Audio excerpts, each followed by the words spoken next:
We are now going to move into fall prevention. Fall prevention is everybody's responsibility in Del Monte Assisted Living and Memory Care. From the caregiver to the med tech to management to kitchen aide to housekeeper. It's everybody's responsibility to keep an eye out for hazards that could potentially lead to falls. We're going to watch a video. This is done by the VE system, but it's a very informative video.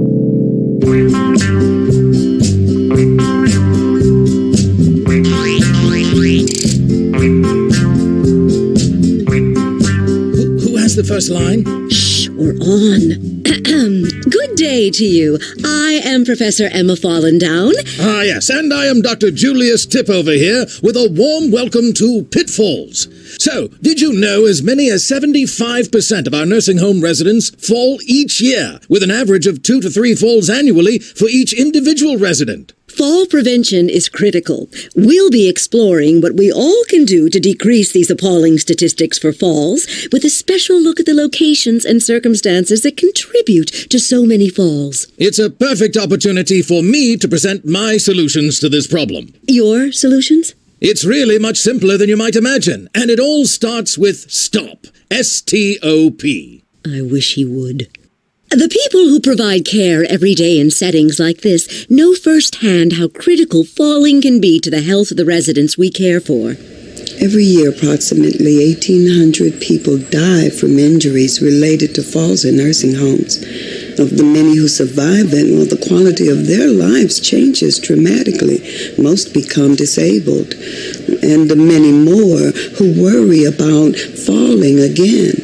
Those of us who work in nursing home care know just how important it is to prevent falls. The health of our residents depends on it. Falling has many consequences. Injury and death are the most obvious ones, but fear of the next fall has its own costs.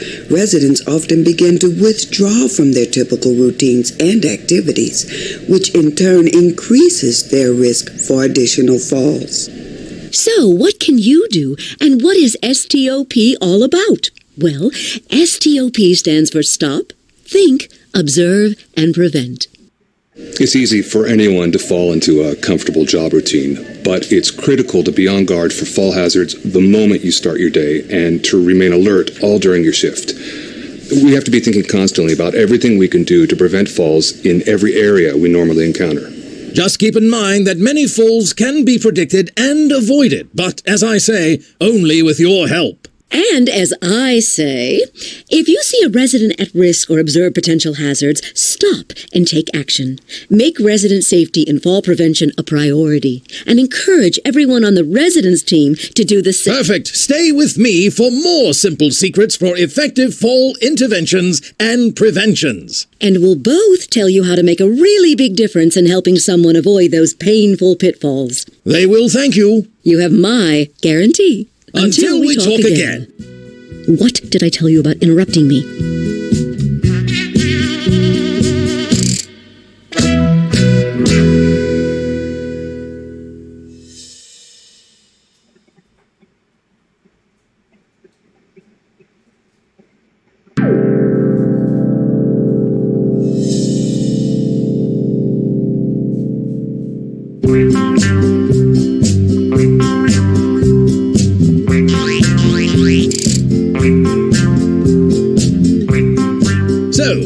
Hello, Dr. Julius Tip over here. And I am Professor Emma Fallendown with a good day to you and welcome to Pitfalls.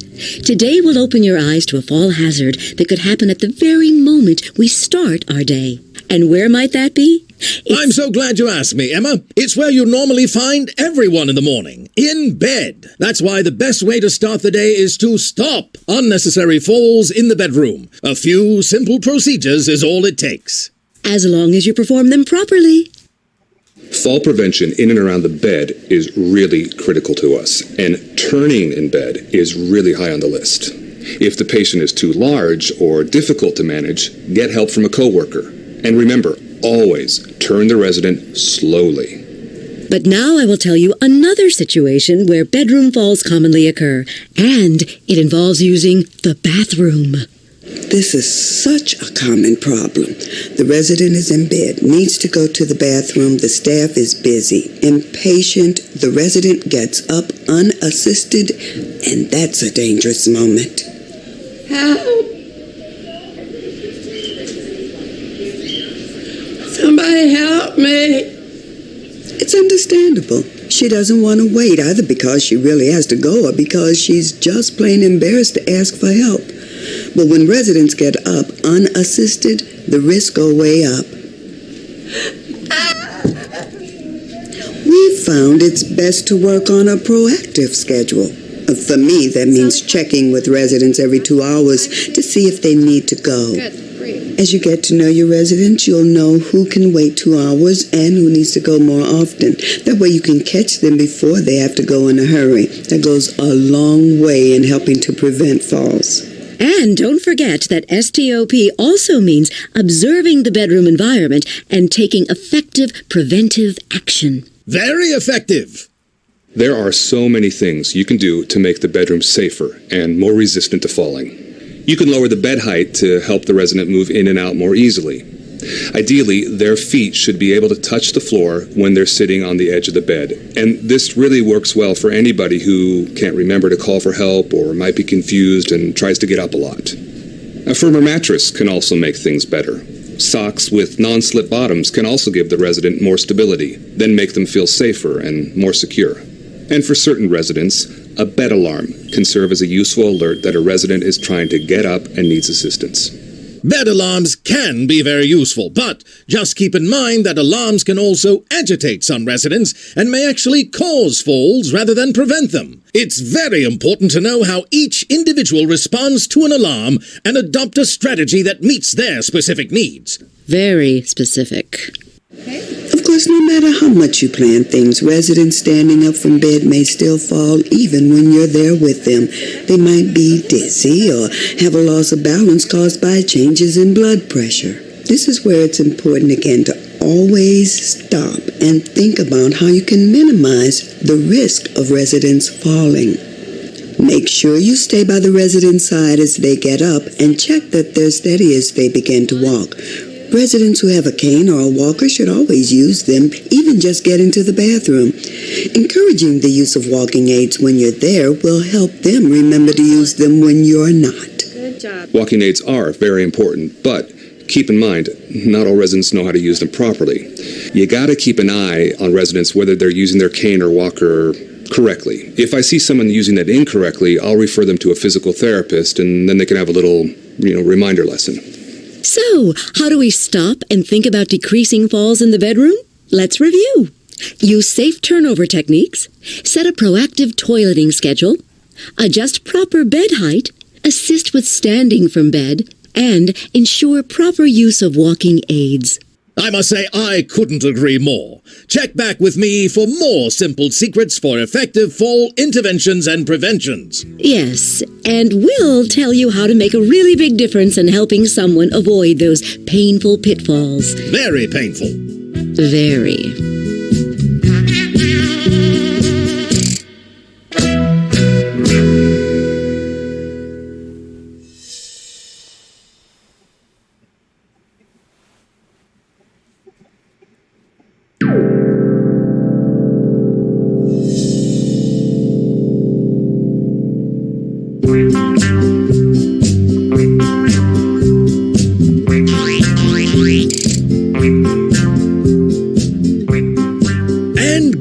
To you, Dr. Julius Tipover again, and welcome back to Pitfalls. While Emma is taking a short break in the loo, that reminds me that not every fall occurs while a resident is moving from one place to the next. Many falls occur inside the bathroom. Let's stop and take note of the potential hazards. Falls don't just happen on the way to the bathroom. They happen once a resident is there, too.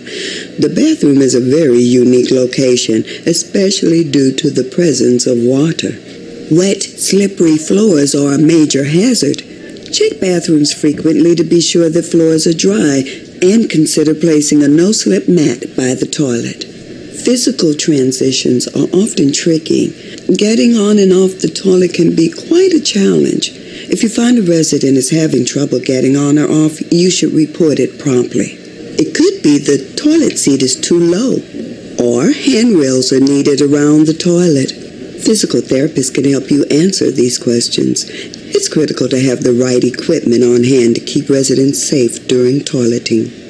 So again, you must stop, think, observe, and prevent. Many bathroom falls can be predicted and avoided, but only if you are aware of the hazards. Which steps can be taken to improve safety in the bathroom? Keep floors dry, use non-slip mats, check toilet height, and promote the use of handrails. The key is to make resident safety and fall prevention a priority and encourage everyone on the residence team to do the same. I'm back. Are we ready for the next segment? You'll become a powerful part of helping someone avoid those painful pitfalls. What could be better? You didn't. Well, until we talk again.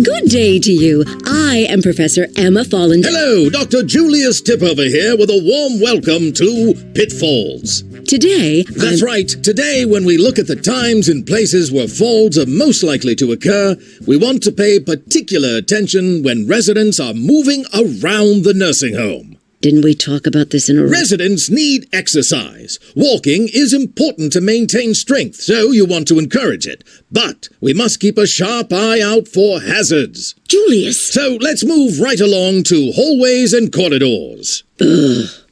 Hallways pose a special challenge for us, and the hazards are significant.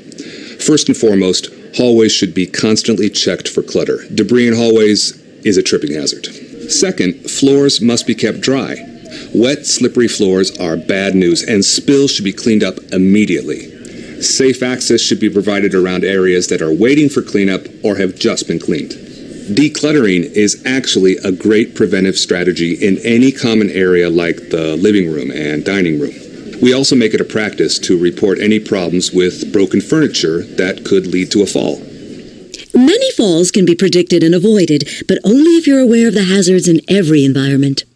And lighting is another issue. We pay a lot of attention to lighting, especially glare in hallways.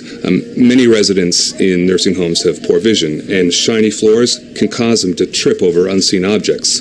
I pay a lot of attention to shiny floors and poor lighting, and I report these things right away.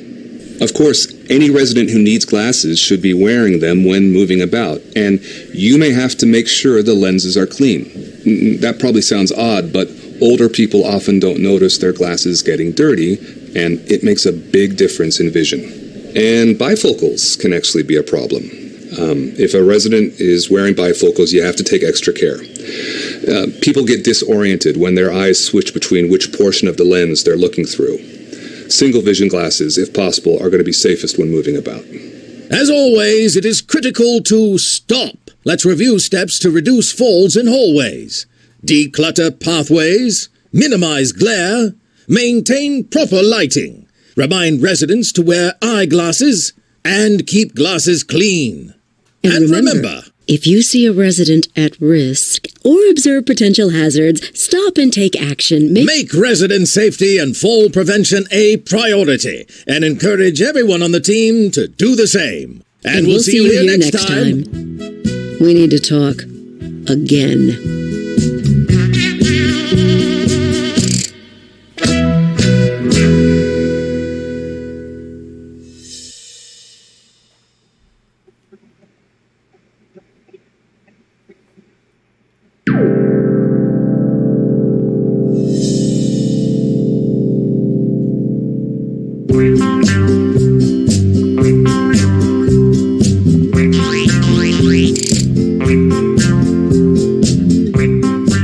Dr. Julius Julius Tipover here. And I am Professor Emma Fallendown with a good day to you and welcome to Pitfalls.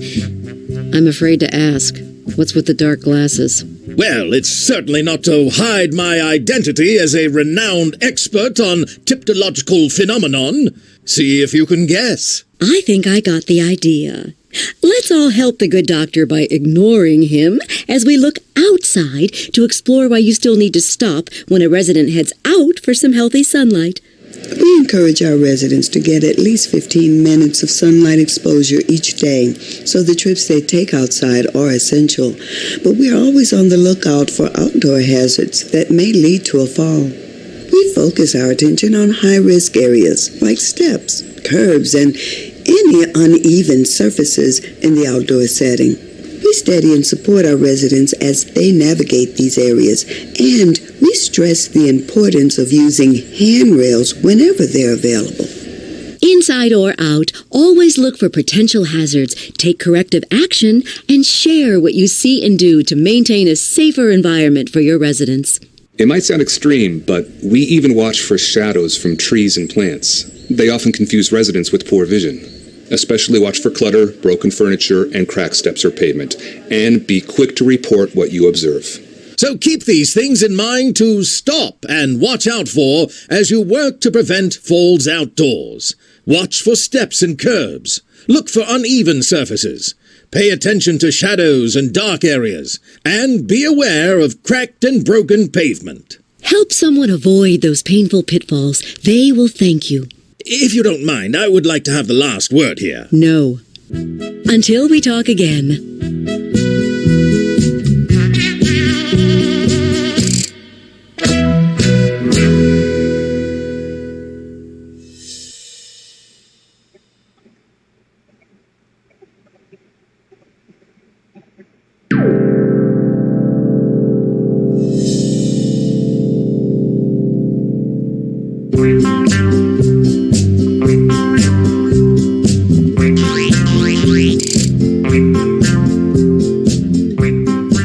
Dr. Julius Tipover here. And I'm Professor Emma Fallendown, and welcome back to Pitfalls.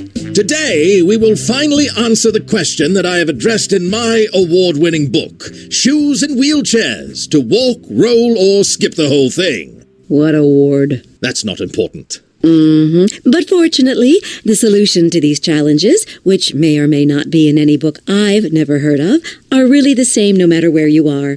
And you need look no further than down at your feet. It's very important that residents always wear shoes when they're up and walking about. The shoes should be their own, and they should fit well. Shoes that fit well create good stability, but if they're too tight, it can cause foot pain and lead to problems with walking. Poorly fitting shoes increase the risk of someone falling. Loose shoes or laces cause trips and slips. If the laces are untied, tie them. If I notice a problem with shoes, I report them right away. And the family can be asked to help get better shoes for their resident. Healthy, pain-free feet are really important. We pay a lot of attention to proper foot care. Healthy feet makes the resident more balanced and makes them more active. When it comes to shoes, stop and remember. Require shoes everywhere. Ensure proper fit. Report shoe problems right away. And promote healthy foot care. Moving on to wheelchairs. You would think that a resident in a wheelchair would have little risk of falling. Stop and think again. Wheelchair falls are a big problem in nursing homes, but common sense prevention makes all the difference. For example, make sure that locking mechanisms on wheelchairs work correctly. They should always be locked when residents are getting in and out of their chairs. If we find a broken lock or other wheelchair problem, we have to report it right away and watch for residents who can't sit upright steadily in a wheelchair or any chair. Special pillows or supports can be used to keep residents stable and comfortable while sitting. It's a mistake to think that residents are safe because restraints are in place. We've seen studies that show that restraints actually increase injuries. Let's stop and remember key steps for reducing falls in and around wheelchairs. Maintain locking mechanisms. Use locks to stabilize the chair. Report equipment problems. And don't rely on restraints. It's all in chapters 5 through 13 in my book, available on my website, www.tipovershoesandwheelchairs.tip. Yes. Or you can just stop, think, observe, and prevent. It's the simplest way to maintain a safer environment for your residents. Remind yourself to stop. Look for potential hazards, take corrective action, and share what you see and do with others on your team. Which is in my book. You can make a really big difference in helping someone avoid those painful pitfalls. Yes, chapter 22. Until we talk again. Do you think I should repeat the web address?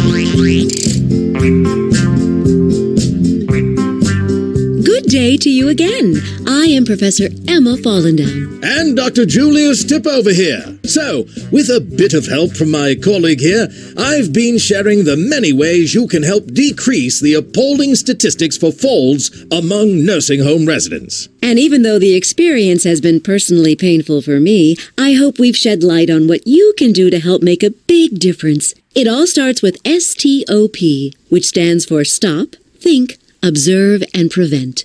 You're in pain, Professor? Yes, I am, but only for another minute and a half. In our job, we need to think constantly about what a difference we can make to the nearly 3.3 million people who live in nursing homes nationwide. What we do on a daily basis to prevent injuries, even death, related to these falls. Think about what that means to the people we serve and to their loved ones. We do this because we care about the health and well-being of all of our residents. That means watching for fall hazards the moment we start our day and taking corrective action. And then reporting everything that you see and do so that we have a safe environment for everyone involved. So, here are a few simple reminders of the ways that many falls can be predicted and avoided with your help. To stop and decrease falls in the bedroom, use safe turnover techniques, set a proactive toileting schedule, adjust proper bed height, assist with standing from bed, and ensure proper use of walking aids.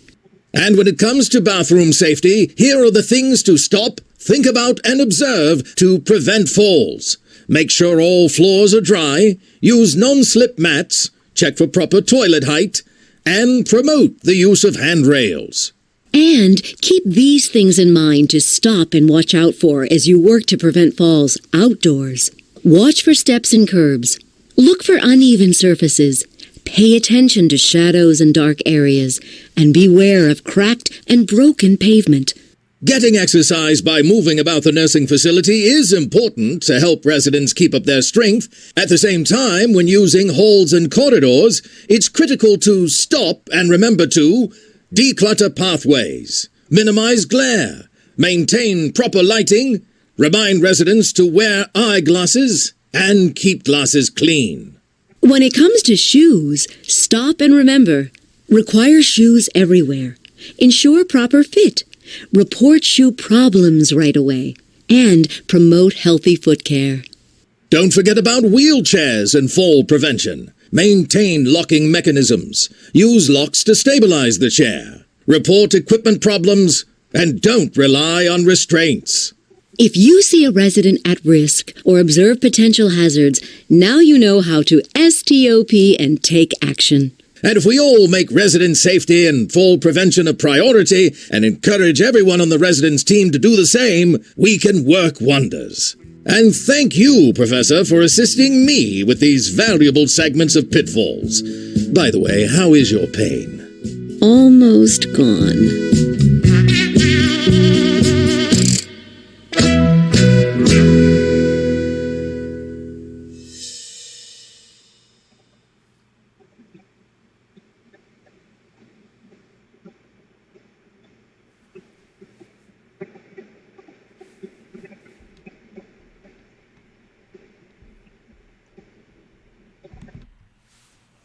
So this video gives you many different examples and many different ways to try to help avoid falls in our facility.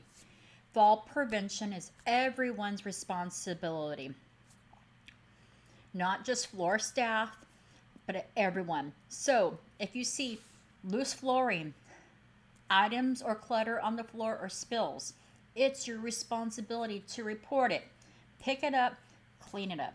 For larger wet areas, notify housekeeping so that way they can get the mop and the wet floor signs and clean it up a little bit better. But you need to do an initial cleanup to help secure the area. So fall prevention is, everyone say it with me, everyone's responsibility. So if an accident such as a fall occurs, there is something that is called a IR report, an incident report, and it's an IR 624. It's required by Department of Social Services, and this is what is required. So in the event that we have done everything that we could to avoid a incident, when you see a event such as a fall, unwitnessed or not, a resident has had a seizure, fights between residents, and I'm talking about fights where there's actual physical contact made between the two residents, or if a resident is sent out on a medical emergency need, Del Monte Assisted Living and Memory Care is required by the Department of Social Services to report this within 7 days. So this form you see here to the right is a incident report. You must fill this out when you witness or come across an incident. When filling out the IR report, you need to print. Please do not handwrite in cursive. It needs to be printed.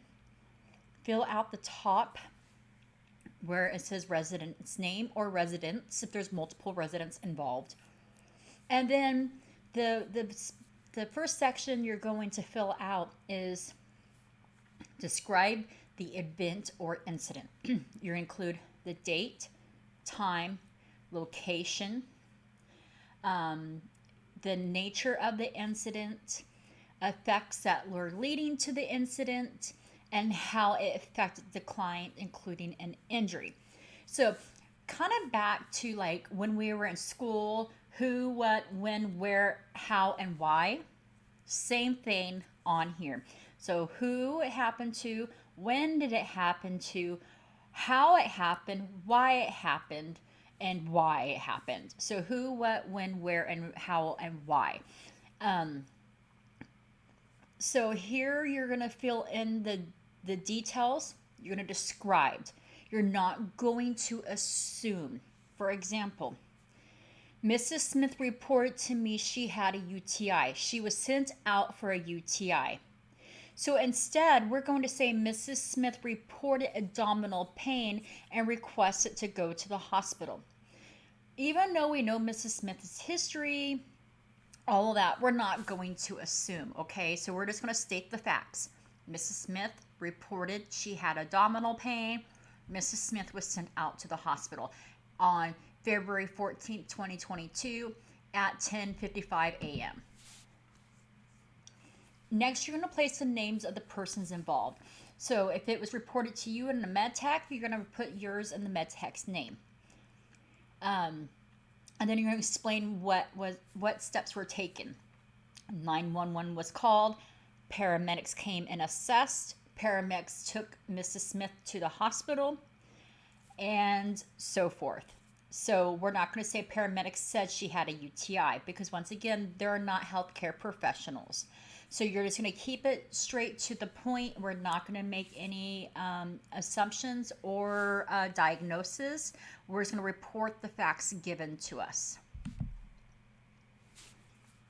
You can obtain an incident report from the med tech in the med tech room. It is important that you complete this and give it back prior to going home at the end of your shift to ensure that we can get this into Department of Social Services in a timely manner. If these IR reports are turned in late, Del Monte is found with a fine. So help us avoid fines. We have money for other additional things. And get your IR into us before the end of your shift. And med techs, please make sure these IR reports get put into the IR book. Okay, so next we're going to talk about bed sores and bed care. It is extremely important that our residents that are bed-bound, wheelchair-bound, that we assess their skin on a regular basis.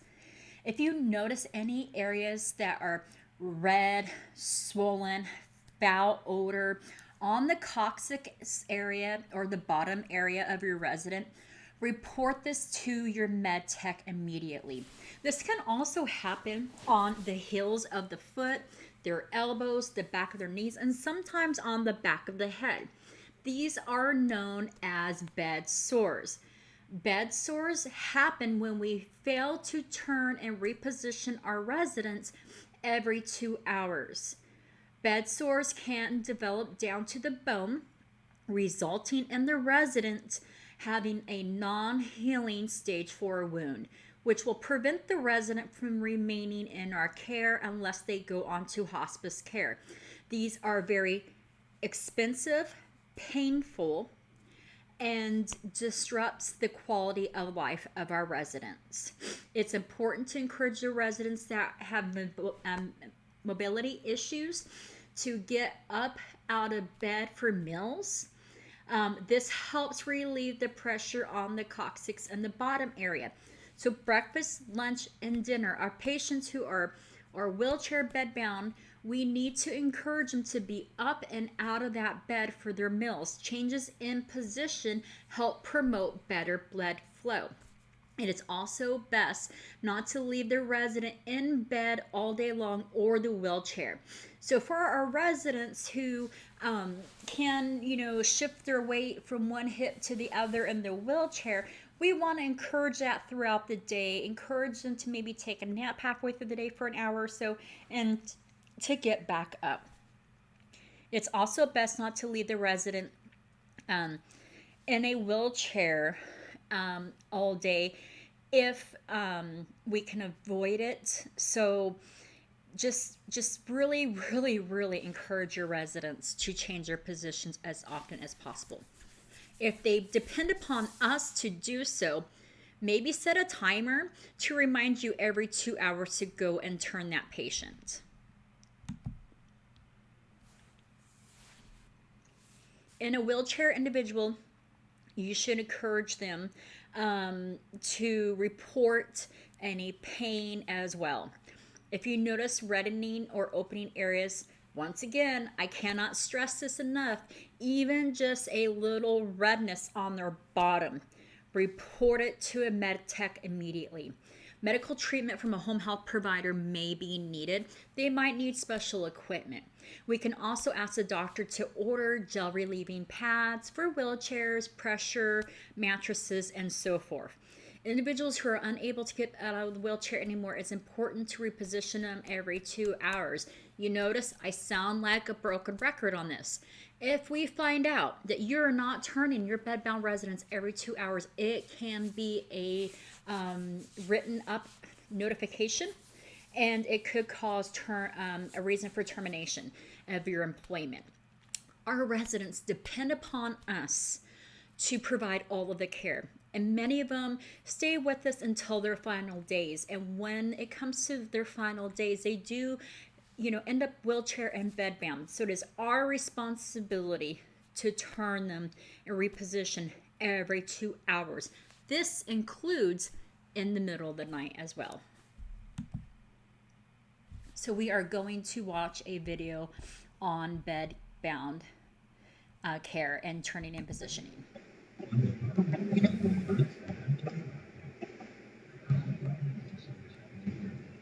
This one you're going to learn how to safely. Registered nurses here with Caring People. So today, in this video, we're going to show you how to turn and position a bedbound patient. Now, why would we turn and position a bedbound patient? As you know, when someone is bedbound, they are prone to develop pressure ulcers. Pressure ulcers is from when you have pressure on your bony prominence. So, and Mr. Jones here would be his spine, his knees, the back of his heels, and the back of his head and his elbows. So the things that you would need for this is you would need, for a bedbound person who cannot turn or help out, you would need 2 people. This is Adina. Hi. She'll be helping out.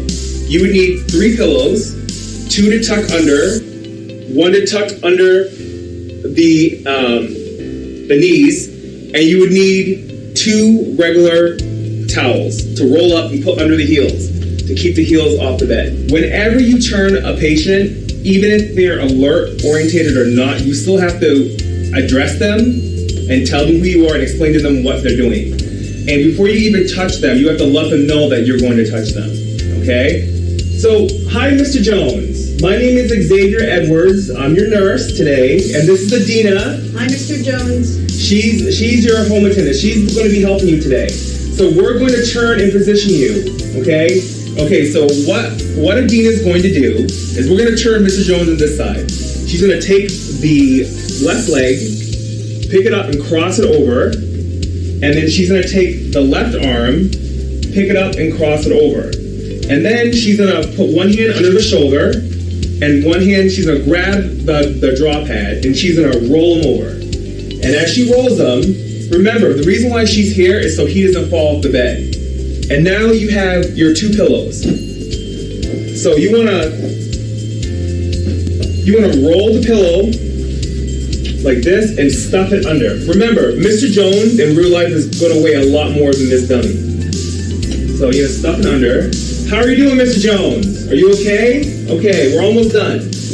You stuff it under, and then Adina's gonna slowly put them down.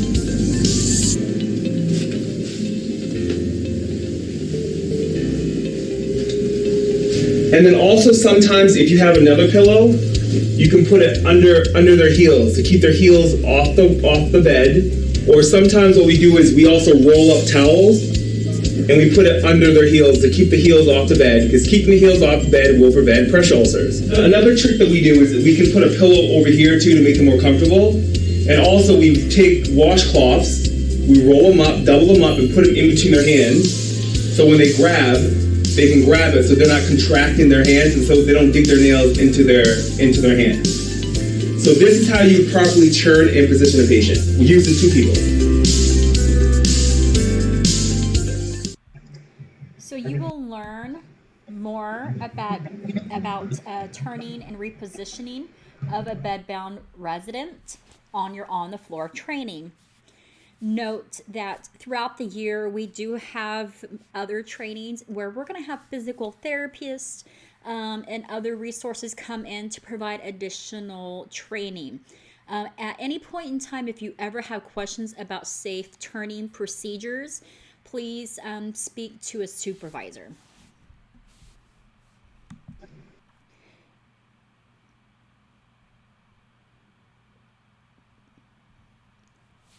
So we're going to watch another video.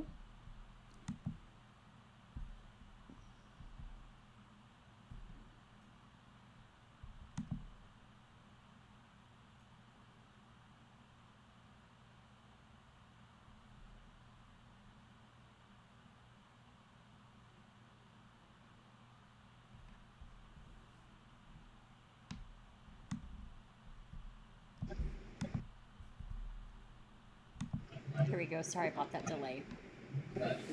Do you know what pressure injuries are?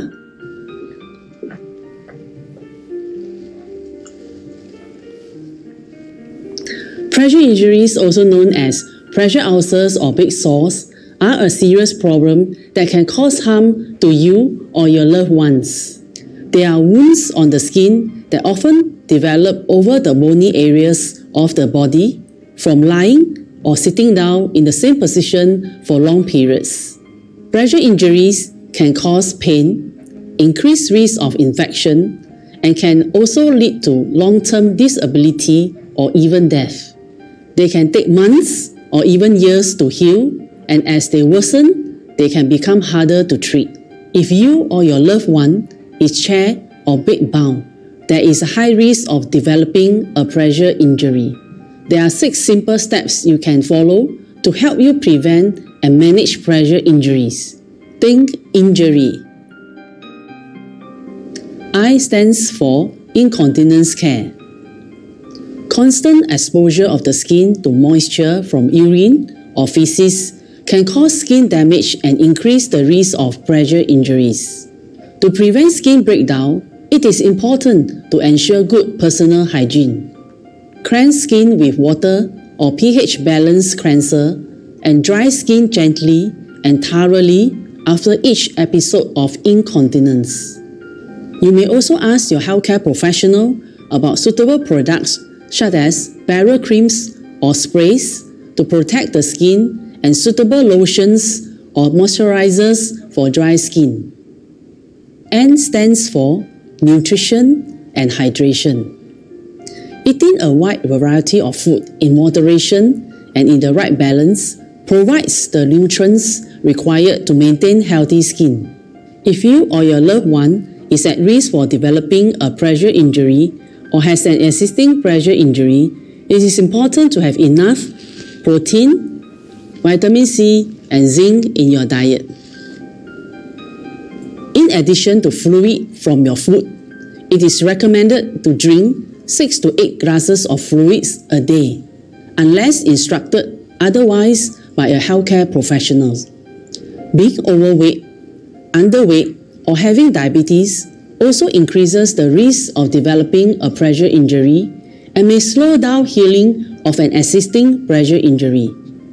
Speak to a healthcare professional for more advice on diet, weight management, or diabetes control. J stands for just move. Moving regularly is important to prevent pressure injuries. If you or your loved one is bedbound, turning should be done at least 2 hourly, changing positions between the left side, right side, and lying flat. If chair-bound, change positions at least 3 times per hour while seated. Examples of such position changes include leaning forward and back, leaning to the sides, lifting the buttock of the chair by pushing upwards, and lifting the feet off the footrest regularly. U stands for use pressure relieving surfaces. There are many types of mattresses, cushions, and aids that are designed to reduce pressure on the skin. If you or your loved one sits or lies still for long periods, discuss with your healthcare professional about products suitable for your needs. R stands for reassess skin regularly. Checking the skin often will help you detect and treat pressure injuries early and avoid complications. Check skin for unhealthy changes in color that does not go away, such as red, purple, blue, or black skin.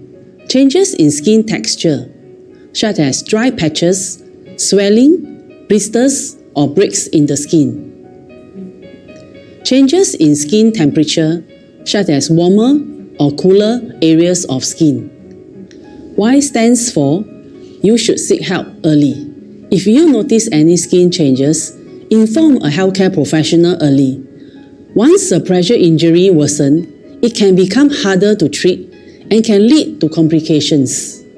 So remember injury, incontinence care, nutrition and hydration, just move, use pressure relieving surfaces, reassess skin regularly, and you should seek help early. Having a pressure injury can significantly impact both the life of a patient and their caregiver. To help us better understand this, we have with us a caregiver, Madam Tang, to share her personal experience. Hi Madam Tang, can you share with us what was it like being a caregiver to your mother who suffered from multiple pressure injuries? It was a very tough and long journey. As my mom has problem moving around, as a result, she has developed pressure ulcers on her lower back and her lower leg. It was not easy to care for my mom, especially with the added burdens of the pressure injuries that take many months to heal.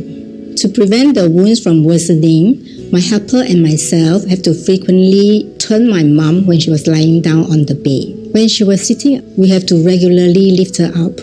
Although she was not big size, but you also take a bit of effort to do that. Indeed, pressure injury needs a lot of effort to manage and treat, and it is not easy for the caregivers. To better help us understand patient perspective, could you share with us how your mother felt during her journey dealing with pressure injuries? Due to her medical conditions, my mom was not able to talk about her discomfort or pain. So when I changed the dressing for her, I think I could tell that she was uncomfortable.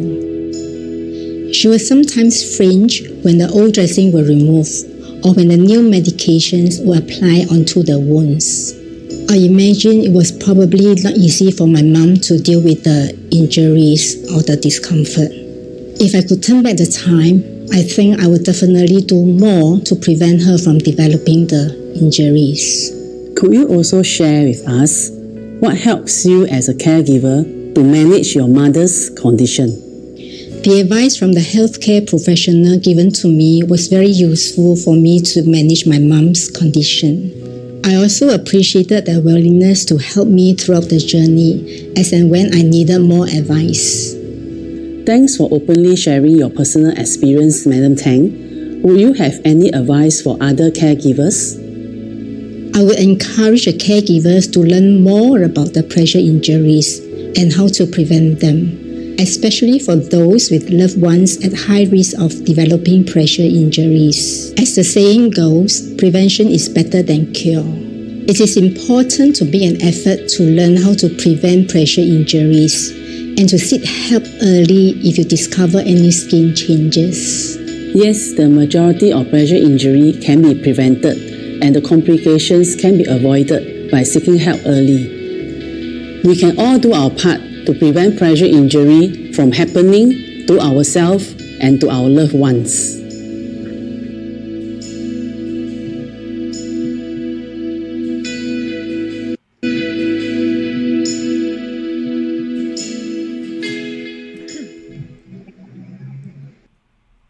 So our residents depend upon us to help them avoid serious issues such as bed sores.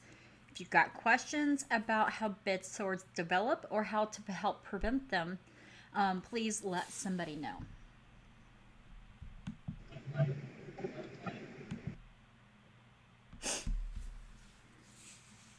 So we're going to talk about the psychological needs of our residents. To address these problems, you should learn more about the psychological aspects of aging and how it affects the elderly.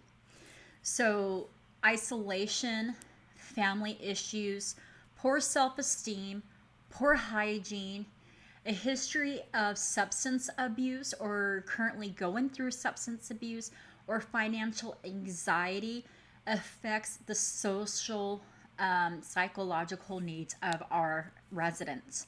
What is important is to support them if they're going through any of these things.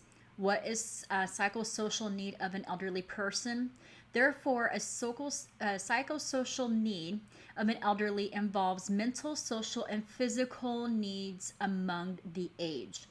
Common social emotional needs involve loss of their own self-worth, self-identity, grief, fear, loneliness, financial constraints, and lack of social network. Many times our residents have been, in a skilled nursing setting, and they've developed relationships with the staff and other residents in the nursing homes. And now they're being rehomed into Del Monte Assisted Living. And so that social network that they have come to learn and know is now removed, and they got to rebuild it. So when you've got a new resident who has moved in, take that moment and walk around with them and introduce them to other residents so that way they can start building other relationships that they may have lost. So particular changes in meeting individuals' psychosocial needs is a term used to represent patients and families' mental, social, culture, and spiritual development needs arising from emotional response to their diagnosis, social and physical limitations, and so forth. So sometimes a person can have a stroke, and what happens is they now rely upon others, and their diagnosis can be not in the best light, and they find themselves just losing that sense of self-worth.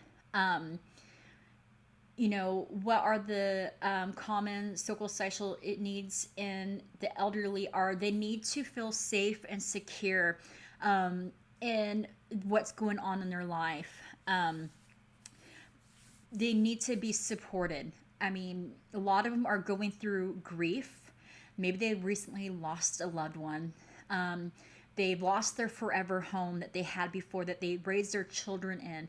So there's just so much that goes on with our residents that we really need to, be involved and listen to them and sympathize with them, and just, let them know that we are there for them.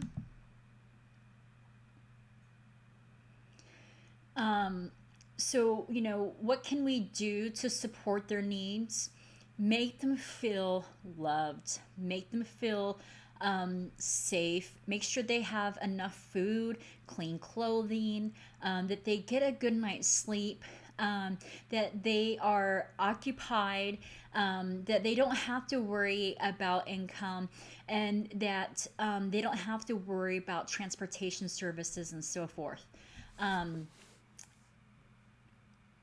And a lot of times, we don't realize, the basic needs of our residents are just as the same as ours. So they need to be able to form attachments. Let them get to know you. Let them get to know, your passions and your likes and dislikes. That's going to help them maybe find something in common with you and develop a relationship. They need to have a need of control. So offer them options on, what to wear and so forth. They need self-esteem and encouragement, and just letting them know, hey, that looks really nice on you today. That's a really pretty color. It brings out the blue in your eyes.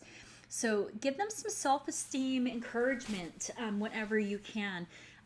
Let them know they've done a good job for the day. Maybe they hadn't been wanting to get out of bed and get out of the room, and they've been doing that. Let them know that, you recognize their extra efforts to participate in activities, and encourage them by saying, that's a great job. How do you feel? What did you like about bingo today? And they need to be able to have increasing pleasures. So do things that they enjoy. Maybe they didn't like bingo, but they like the painting.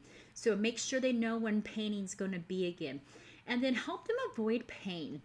If you see them grimacing, if they're, uncomfortable looking, go to the med tech and see if maybe it's time for a PRN medication for pain. And if it is, go back and ask them, are you in pain? Do you need another Tylenol? So, help them avoid pain as well.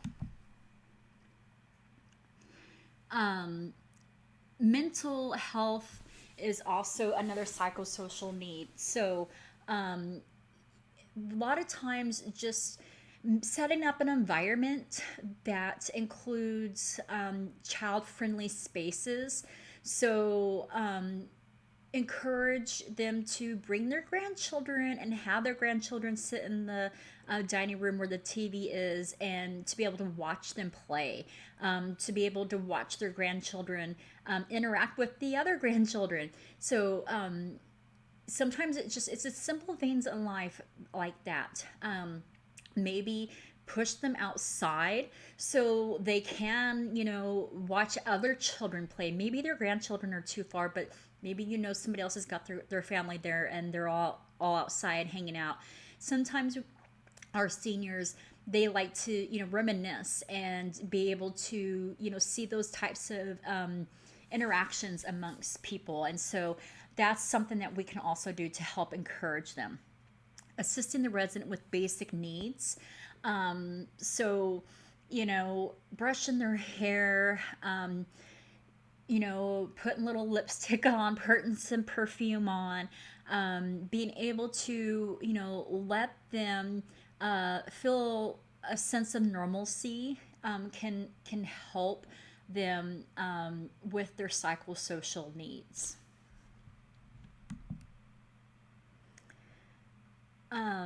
Major psychosocial issues include family problems, depression, anxiety, substance abuse, sexual abuse, and violence.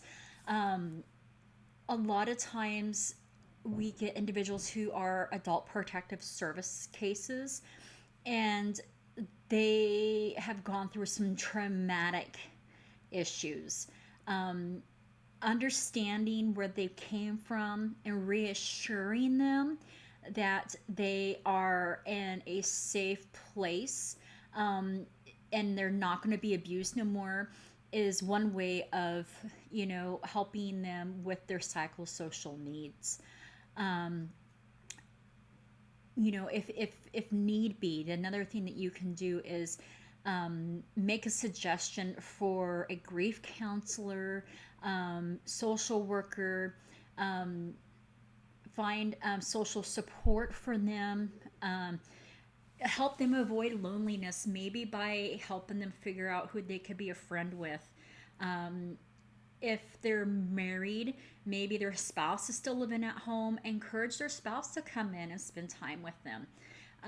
Bereavement, if they've lost their spouse, maybe we need to get them in a support group where they can talk about that loss. The other thing that we can do that helps with their psychosocial is, fresh air, favorite foods, a favorite drink, warmth, making sure they are, once again, getting enough sleep. So these are all things that you and I probably take for granted, and our families take for granted, that our seniors and our residents really could use support and encouragement in. So this video is this various stages of our psychosocial need throughout our lifespan. And it's kind of interesting because, the first several stages of a psychosocial development can affect us tremendously in our older years. And so it's an idea to know, what someone could have gone through as a child that could make them feel distrusting as a senior. Here we go.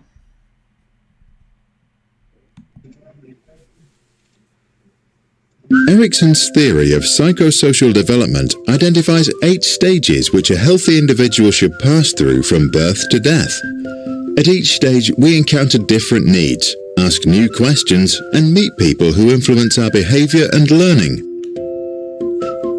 Stage 1. Basic trust versus mistrust. As infants, we ask ourselves if we can trust the world, and we wonder if it's safe.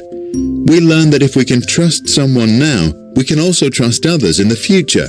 If we experience fear, we develop doubt and mistrust.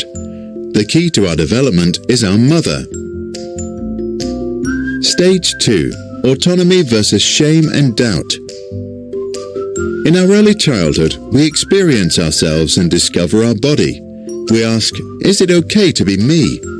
If we are allowed to discover ourselves, then we develop self-confidence. If we are not, we can develop shame and self-doubt. Both parents now play a major role. Stage 3. Initiative versus guilt. In preschool, we take initiative, try out new things, and learn basic principles like how round things roll. We ask, is it okay for me to do what I do? If we are encouraged, we can follow our interests. If we are held back or told that what we do is silly, we can develop guilt. We are now learning from the entire family. Stage 4. Industry versus inferiority. Now we discover our own interests and realize that we are different from others. We want to show that we can do things right. We ask if we can make it in this world. If we receive recognition from our teachers or peers, we become industrious, which is another word for hard-working. If we get too much negative feedback, we start to feel inferior and lose motivation. Our neighbors and schools now influence us the most. Stage 5. Identity versus role confusion. During adolescence, we learn that we have different social roles. We are friends, students, children, and citizens. Many experience an identity crisis. If our parents now allow us to go out and explore, we can find identity. If they push us to conform to their views, we can face role confusion and feel lost. Key to our learning are our peers and role models. Stage 6. Intimacy versus isolation. As young adults, we slowly understand who we are, and we start to let go of the relationships we had built earlier in order to fit in. We ask ourselves if we can love. If we can make a long-term commitment, we are confident and happy. If we cannot form intimate relationships, we might end up feeling isolated and lonely. Our friends and partners are now central to our development. Stage 7. Generativity versus stagnation. When we reach our 40s, we become comfortable, use our leisure time creatively, and maybe begin contributing to society. Our concern is generativity. If we think that we are able to lead the next generation into this world, we are happy. If we did not resolve some conflicts earlier, we can become pessimistic and experience stagnation. People at home and at work are now who influences the most. Stage 8. Ego integrity versus despair. As we grow older, we tend to slow down and begin to look back over our lives. We ask, how have I done? If we think we did well, we develop feelings of contentment and integrity. If not, we can experience despair and become grumpy and bitter. Time to compare us with mankind. Erik Erikson was a German-American psychologist who, together with his wife Joan, became known for his work on psychosocial development. He was influenced by Sigmund and Anna Freud and became famous for coining the phrase identity crisis. Although Erikson lacked even a bachelor's degree, he served as a professor at Harvard and Yale.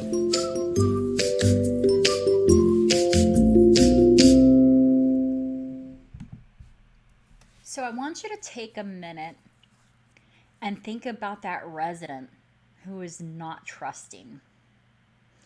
That resident who is always suspicious. That resident who has no confidence. That resident who is always angry. And think about Erik Erikson and his theory. So if our resident is not shown love and support throughout the first 5 stages of their life, it can develop into the issues that they are facing as a resident at Del Monte when we're trying to provide care. They're not going to trust you to come back and meet their needs. They're going to be afraid that they're going to develop an attachment and you're going to leave. There's so much that happens in our lives that affect us when we're older. So when you're dealing with a resident who is just anything but easy and happy-going, think of where they came from and who they are, and ask them questions about their childhood and upbringing. And through the stories of their life, you might be able to tell, why it is they are how they are today. And that's why it's so important to develop consistency and routine and show them that they can trust. And I know for some of us, we come and work and we do it because we got children to feed and bills to pay. But at the end of the day, it's a human life. So you got to ask yourself, if I'm going to be a caregiver or a care provider, am I doing it for all of the right reasons? Not just because I have a financial obligation I need to meet, but am I doing it to enhance and enrich somebody's life and be patient and loving and understanding? And when you take that mindset of being patient, loving, and understanding and getting to know your senior, you are now supporting their psychosocial needs. So just remember, you might be all they have, and not everybody will develop a bond with every single caregiver they come across.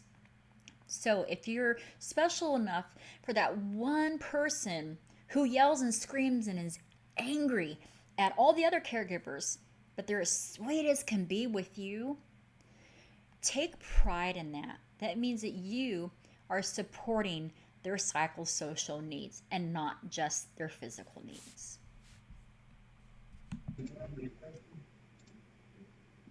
Erickson. So, recognizing the sign and symptoms of Alzheimer's. Scientists continue to unravel the complex brain changes that are involved on the onset and the progression of Alzheimer's disease.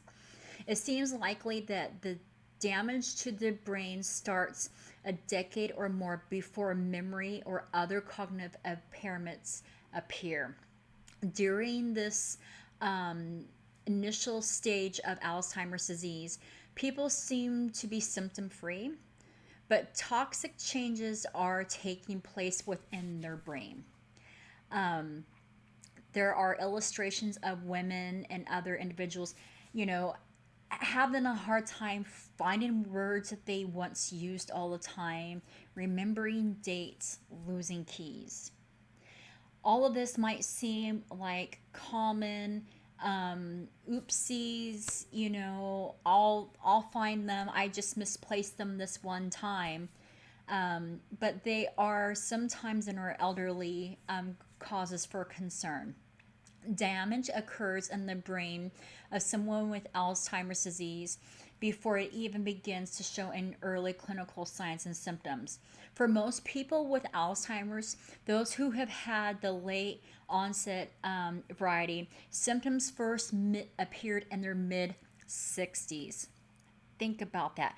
In their mid-60s, our residents that are now in their 80s and 90s were showing early stages of Alzheimer's, and we just didn't think anything of it.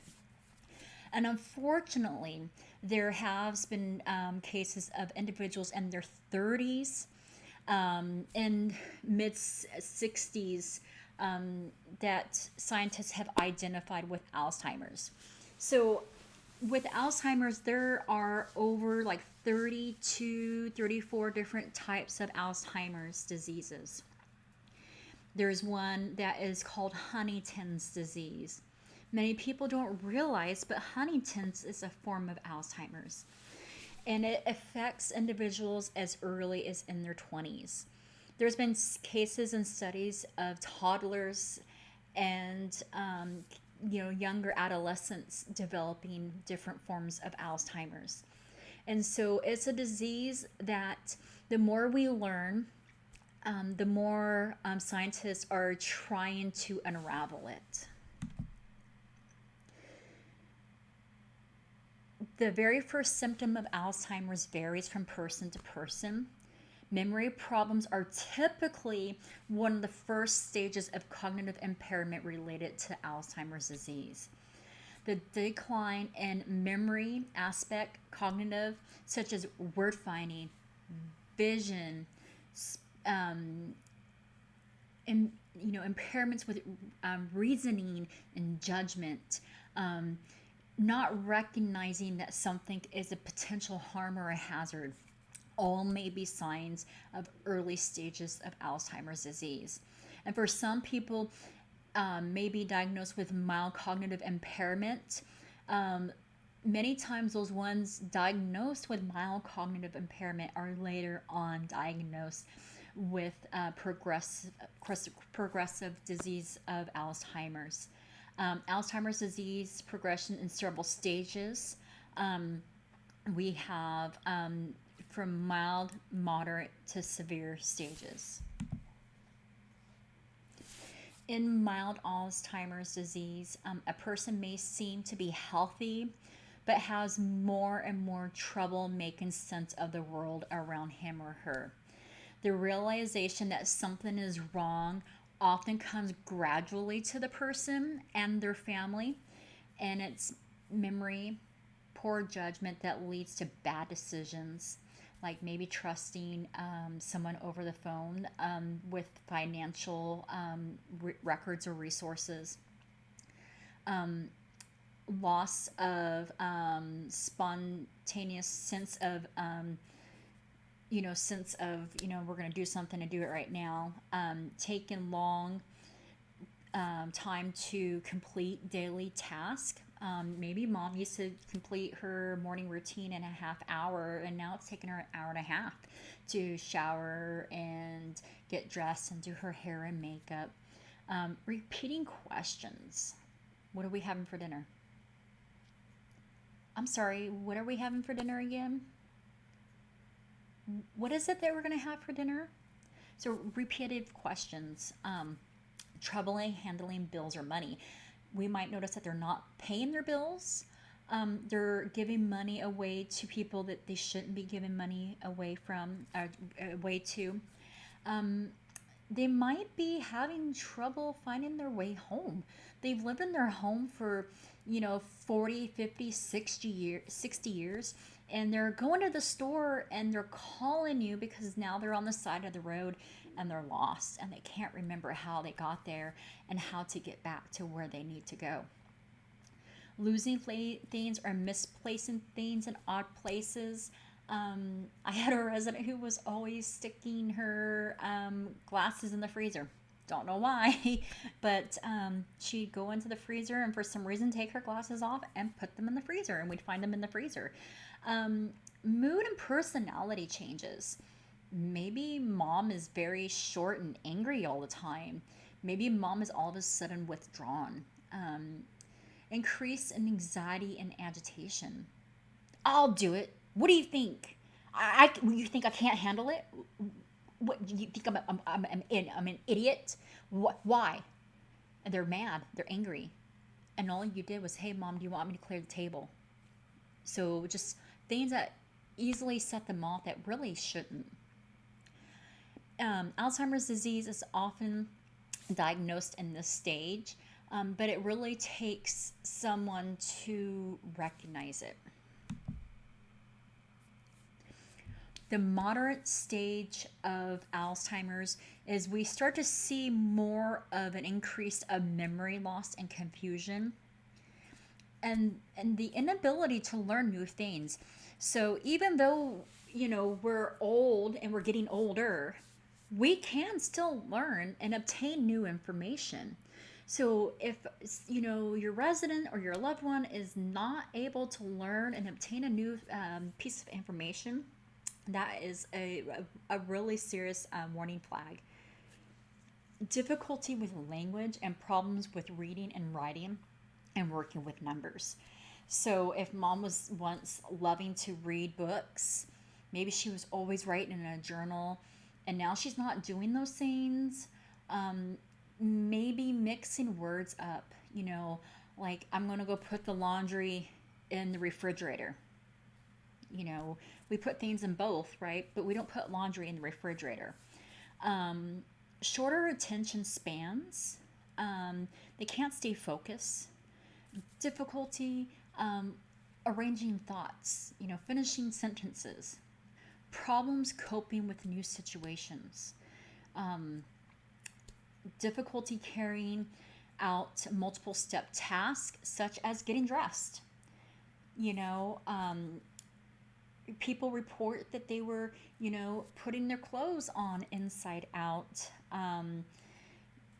Having problem recognizing friends and family. This is a big one. You're not my daughter. What are you talking about? No, my daughter is only 16. You're like in your 40s. You're not my daughter. Even though I know that's my daughter, my mindset is not in the moment, it's in the past. So I might not recognize my loved one. Hallucinations, paranoia.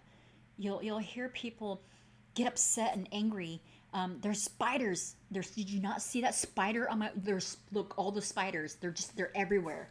What do you mean you don't see the spiders? They're right there. They're going to get on me. They're going to get on my wheelchair. And sometimes in that moment, we have to live in their moment and say, okay, let me kill it. All right, I'm killing them. Live in that moment. Don't argue with them. Don't argue with them. Impulsive behaviors such as undressing in inappropriate places or using vulgar, foul language. We have this problem a lot in the moderate stage of Alzheimer's, where we think Mr. Jones is being a pervert and he's flashing himself to us, right? But in reality, he doesn't have that sense and reasoning of right and wrong. And he just knows his clothes are irritating. Maybe he's starting to develop a UTI and the zipper hitting his private parts is irritating his penis. And so what's he going to do? He's going to remove the clothes to make himself feel more comfortable. He's not doing it to show all the women in the facility his no parts.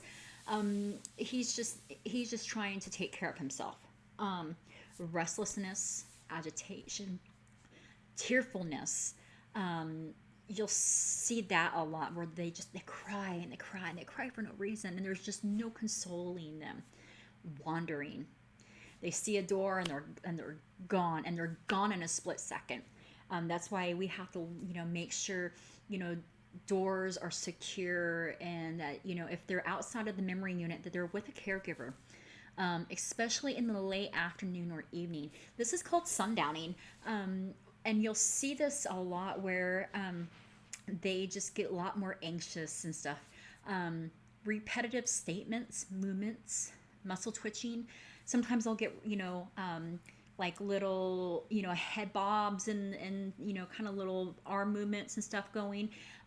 That's very common in Parkinson's disease, which you might not realize is a form of Alzheimer's. And with Parkinson's disease, they get the little head going, and they're very angry, and they're high anxiety ridden. It has to do with where the disease is at in the brain that is controlling all those motor movements. So with those individuals, when they're getting up to walk and so forth, we want to make sure that they stabilize themselves and they get those muscle twitches under control before they just start to take off and walk. Because what will happen is, I'm moving, I'm going to stand up and I'm still moving, and I'm just going to walk. Remind them, take a minute, let that tremor calm down. Okay, now we're a little balanced, we're stable, and now we're going to walk. And then severe Alzheimer's disease. This is late stage.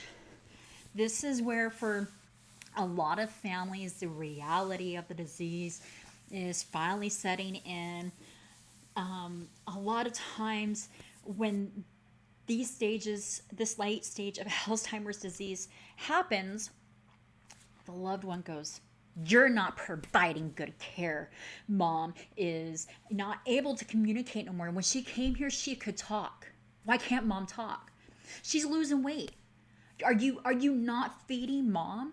Why is mom losing so much weight?" And we're offering food, we're offering breakfast, lunch, dinner, snacks, favorite foods, and we're doing everything we can to help that person to eat. We're providing them travel foods, foods that they can keep in their hands when they're walking.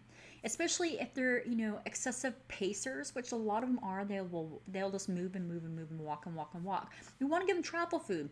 A sandwich, a banana, something they can keep in their hand, they can kind of munch on as they're walking, because now they're burning excessive calories. But hey, you know what? Mom's lost 35 pounds since she's been here. You're not feeding mom. Skin infections. Their skin is now more, fragile and frail because they're not eating.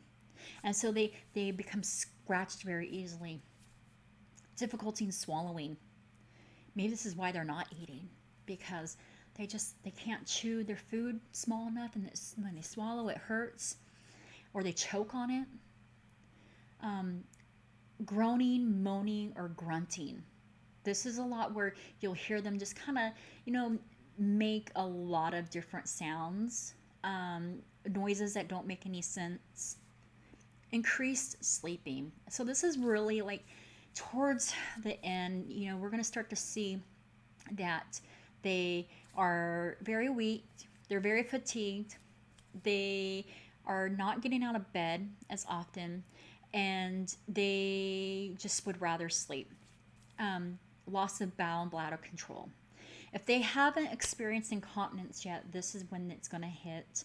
And that's when we're going to really need to pay attention and make sure we're, performing good peri-care. We're changing incontinence briefs every 2 hours. We're changing them every 2 hours. We're repositioning them. We're doing all those things. And in this phase, aspiration pneumonia is a very big concern. This is when we want to start looking at thickened liquids.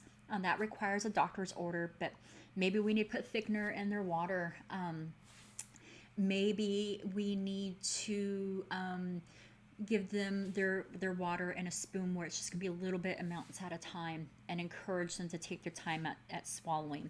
Encourage them to take a big breath and cough to help bring up anything that they might have gotten down into their airways.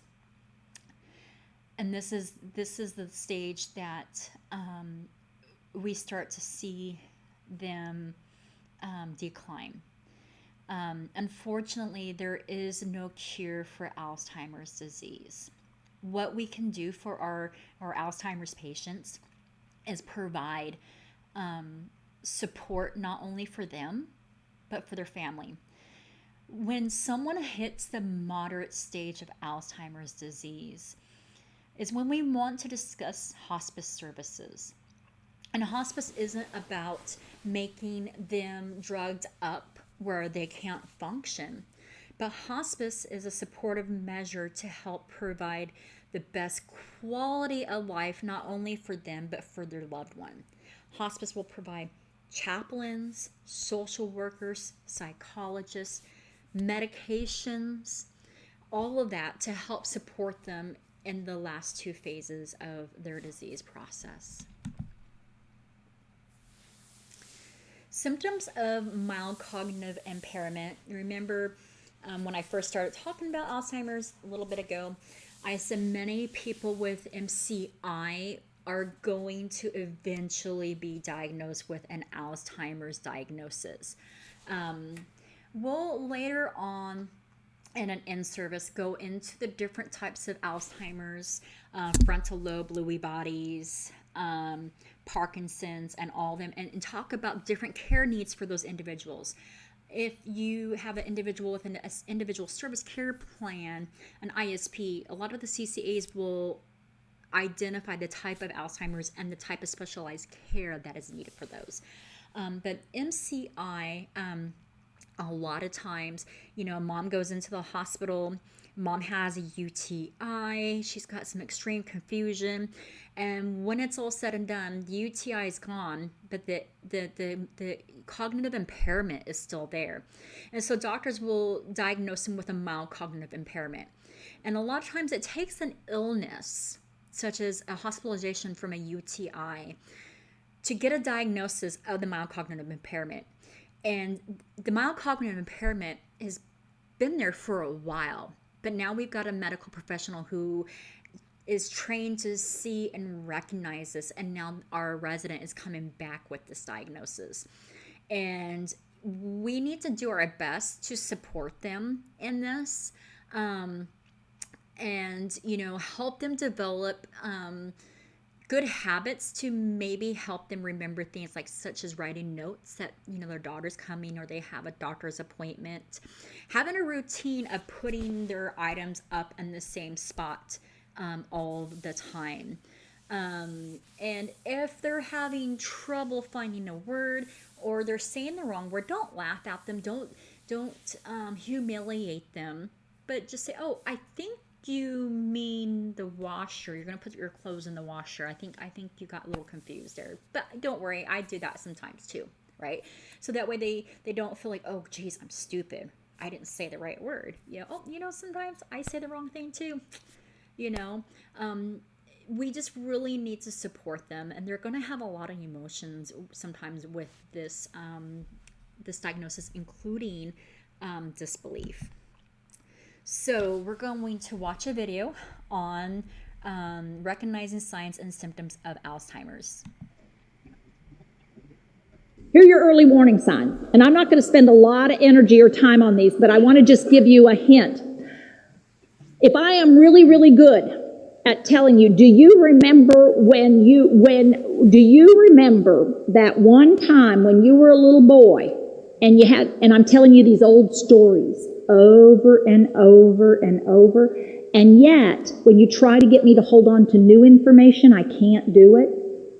Be nervous.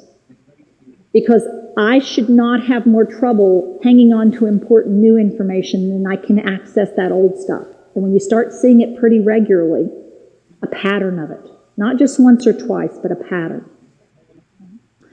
You also want to look for having difficulty doing difficult but familiar things, like paying the taxes rather than putting them in a drawer somewhere.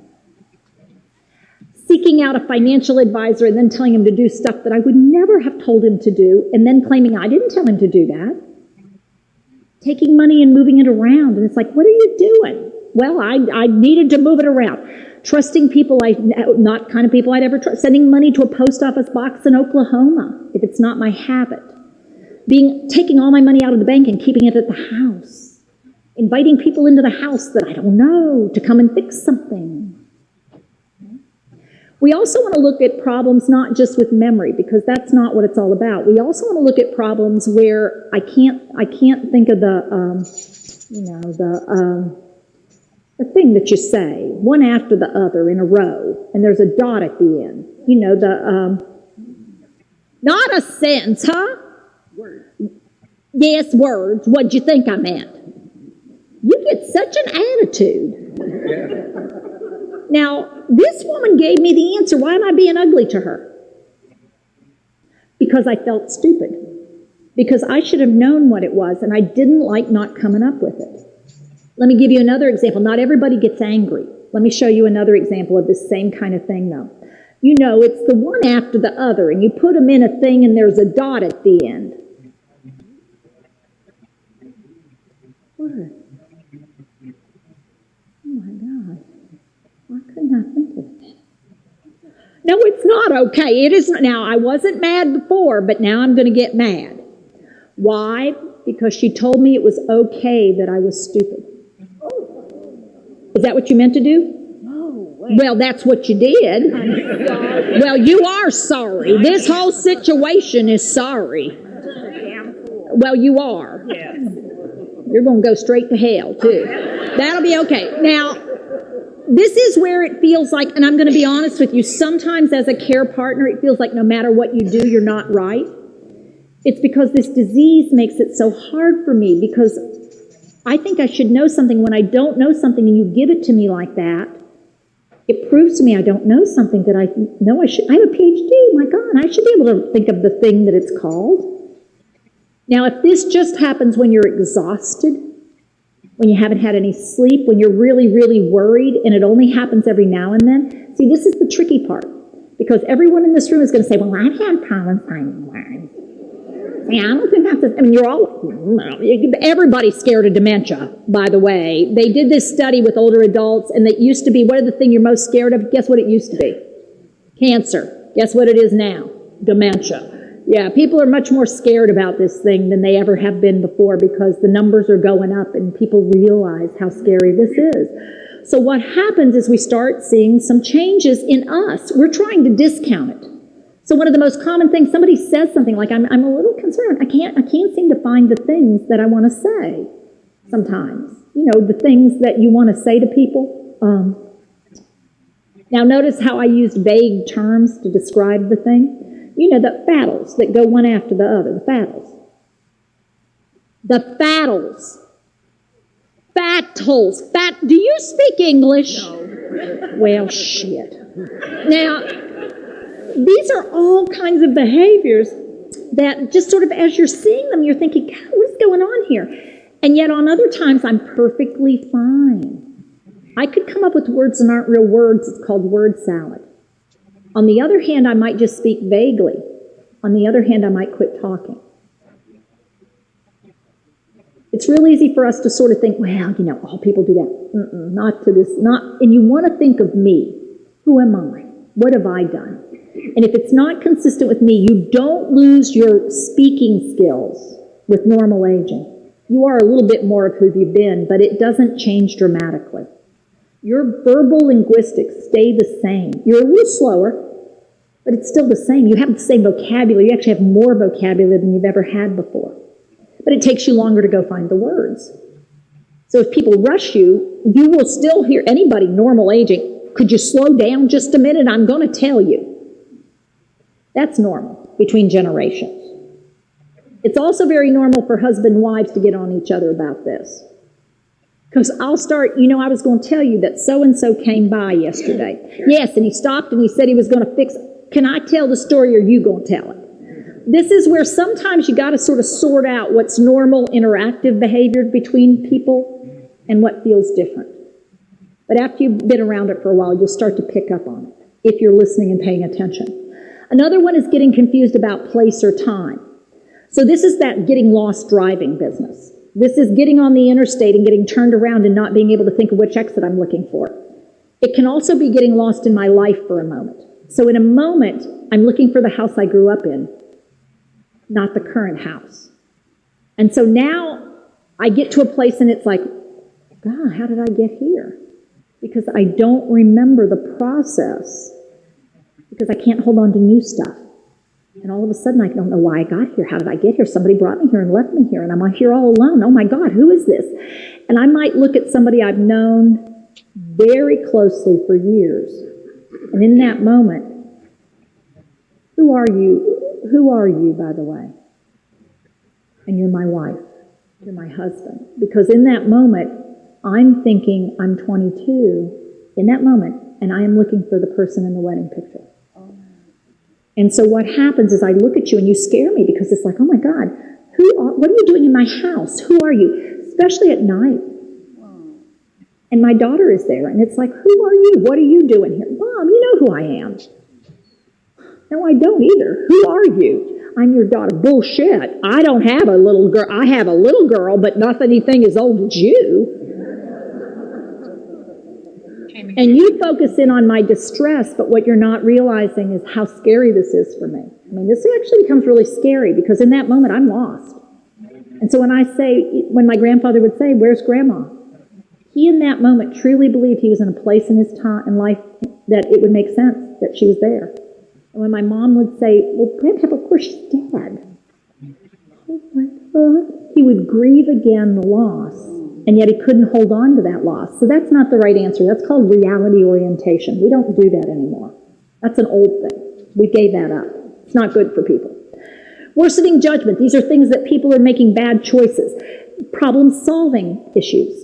These are people who you can go all the way. Now, this is why I don't think it's a good, oh, I hear you. So this is what I think we ought to do. Oh, okay. So why are you taking my car keys? We talked about this. Well, I never agreed with that. You did too. I did not. The combination of the memory problems and the reasoning skill problems will wear you out if you actually think it's going to stick. Because you get frustrated because you said, we talked about this already. You remember the talk. I don't. You've got to give up the idea that I hold on to things all the time because I can't. And so when I say, well, this is the first I've heard of it, your gut reaction, your automatic response to that, it is not the first time we've talked about this. You got to quit, stop, back up. Now, I actually want you to practice that. That is an important skill. I want you to stop. I want you to breathe in. Purse your lips and blow out. Now this time I want you to focus on belly breathing. Okay? In other words, abdominal breathing. We're going to get to this and tell you how important this is. Okay, ready? Breathe in through your nose. Blow out.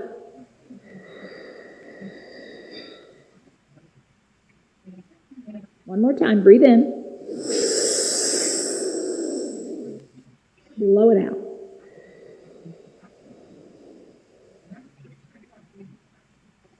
Now, the reason I just had you do that, that's a new skill for you. It's called breathing. Most of you think you know how to do this, but when you're a caregiver, here's what starts to happen. You start to get stressed in caregiving, and before you know it, before very long, you are actually not breathing out. You are sucking air in, and you are holding on to it, and you're only using the top third of your lungs because you've got issues. There are issues. Every time I go over here, there are issues, and I don't have time. When am I going to have time to do anything for me? I am stressed out. Let me tell you something. And what you don't realize is you're not breathing. You're sucking air in, but you never let it go. And letting it go is an incredibly important skill, both in how you deal with things, but also in just simple breathing. So they did a study. They did a study of people who are caring for people who have dementia. And they looked at them, and they compared them to people who were not caring for people who had dementia. And guess what they found out? These people, oh, that's a signal. It means we've almost been about 45 minutes already. Okay? Let me check in. Have you learned anything yet about dementia that you didn't know? Some of you, yes, some of you not. How about some new skills? Well, you're learning one right now. And are you having some fun? Okay, well, good. Okay, well, then we're coming along. We'll see what we can do with the rest of this period of time. All right, so they did this study. And what they did is they compared people with dementia who were caregiving for people with dementia and people who were not. And what they found is people who were caregiving for people with dementia had cortisol levels, negative stress hormone, that's 50% higher than the normal person. Now, cortisol is a negative stress hormone. It's not good to have in your system for long periods of time. It's really a good thing to have if you're being chased by a tiger and you want to get away from them really quickly. But if you're not doing that, you don't really want to have high cortisol levels because high cortisol levels increases fat distribution in your organs and around your middle. It makes it very difficult for you to see the big picture. It actually causes your vision to go like this. It keeps your brain from working really well in decision-making tasks. You cannot make good decisions when your cortisol level, because it's a panic. It's sort of got to make you got to do something. You got to move. You're not able to see the big picture and sort of make good decisions and choices based on information out there because you can't handle all that. It also raises your blood pressure, your heart rate, your blood sugar. Therefore, people who are caregiving for people with dementia are more at risk for developing dementia themselves. Oh, yeah, that's not good. We don't need more people with dementia. There's plenty. So here's what we want to do. They did a study and they said, okay, well, you guys are super stressed. Guess what Caregiver said? Oh, good. Something else I'm not doing right. Great. Well, what am I supposed to do about that? I don't have time to get done what I need to do. How am I supposed to deal with stress in addition to that? And so they said, okay, well, we need to make this simple. Let's have them breathe. So they actually did. They had them stop 5 times a day and take 3 deep cleansing breaths. And they actually gave them a kitchen timer to put on their belt. Because guess what happens to caregivers if you don't give them a timer to remember to take care of themselves? They won't. You people don't take care of yourselves. You say, oh yeah, I'll get to that sometime. But you don't. So 5 times a day they would stop and they would do those 3 deep cleansing breaths. And after 6 months, they remeasured their cortisol level. It was back to normal levels. What does that mean about you as a caregiver? You are carrying an incredible burden around and you don't even realize you're not even breathing well. You are going into situations, and I'll tell you how you walk in the house for the person. Hey, Dad, how are we doing today? You going to be ready to take a shower? Okay, let's not fight, Daddy. You're filthy. This is going to go real well, I can tell you. Just don't go there. But notice what I wasn't doing. I'm not breathing. And unfortunately, guess who picks up his cues from me? Daddy. And so now Daddy's getting more and more tense and more upset. What is it you want to do? And before you know it, you two are going at it again without even realizing how you got there. Okay? We've got to change our behavior so their behavior will change. But it's only going to happen if we're the ones who change first. We've got to be willing to make that shift. So breathing regularly, really, really important. So when you can think of nothing else to do, step back.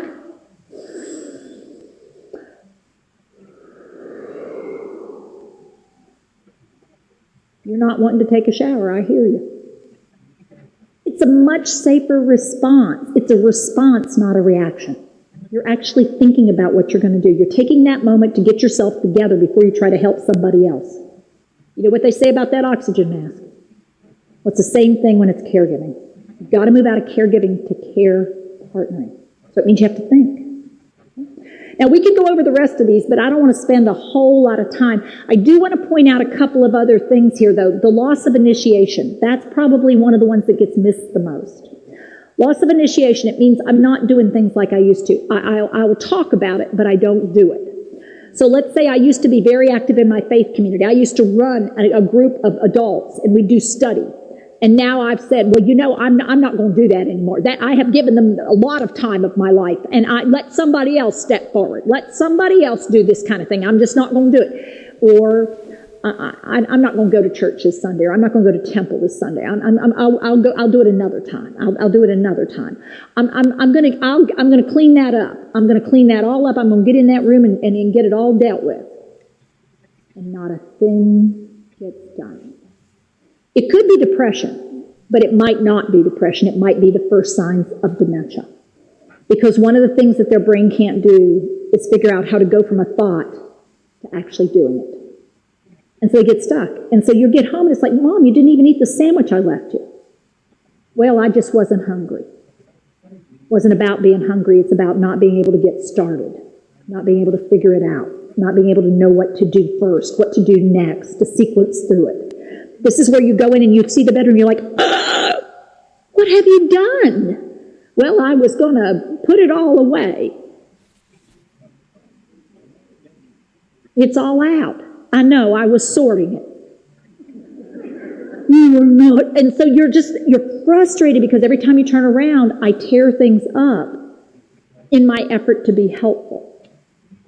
But I don't see it. I'm trying to do it, but I can't figure it out. I start looking at all the piles, and then I get sort of flustered, and I don't know what to do. I don't know. I'll get to it. Just leave it. Leave it. Don't mess with it. I'm coming back to it. But I can't do it. So, if you guys notice that when you're in memory care, some of the rooms look torn up, right? And it very well could be that resident has that thought process of they're helping, right? They're going to reorganize, they're going to put away, they're going to move it. And in return, they're making that mess, right? So their thought process isn't there. One of the reasons why I picked this episode was not only did they talk about the signs and the symptoms of Alzheimer's and dementia and what happens and how the conversations may go, but what happens to us as caregivers. You guys, when you're in the memory care, have probably the most stressful parts of a day, right? Because you have to reason with someone who has lost their sense of reasoning. You have to keep somebody safe who doesn't understand the danger and it still has their curiosity of what this is. And so throughout your day, remember that sometimes we have to live in their world and agree. And sometimes we have to remember to redirect and distract. And we have to remember for our own well-being to stop and breathe.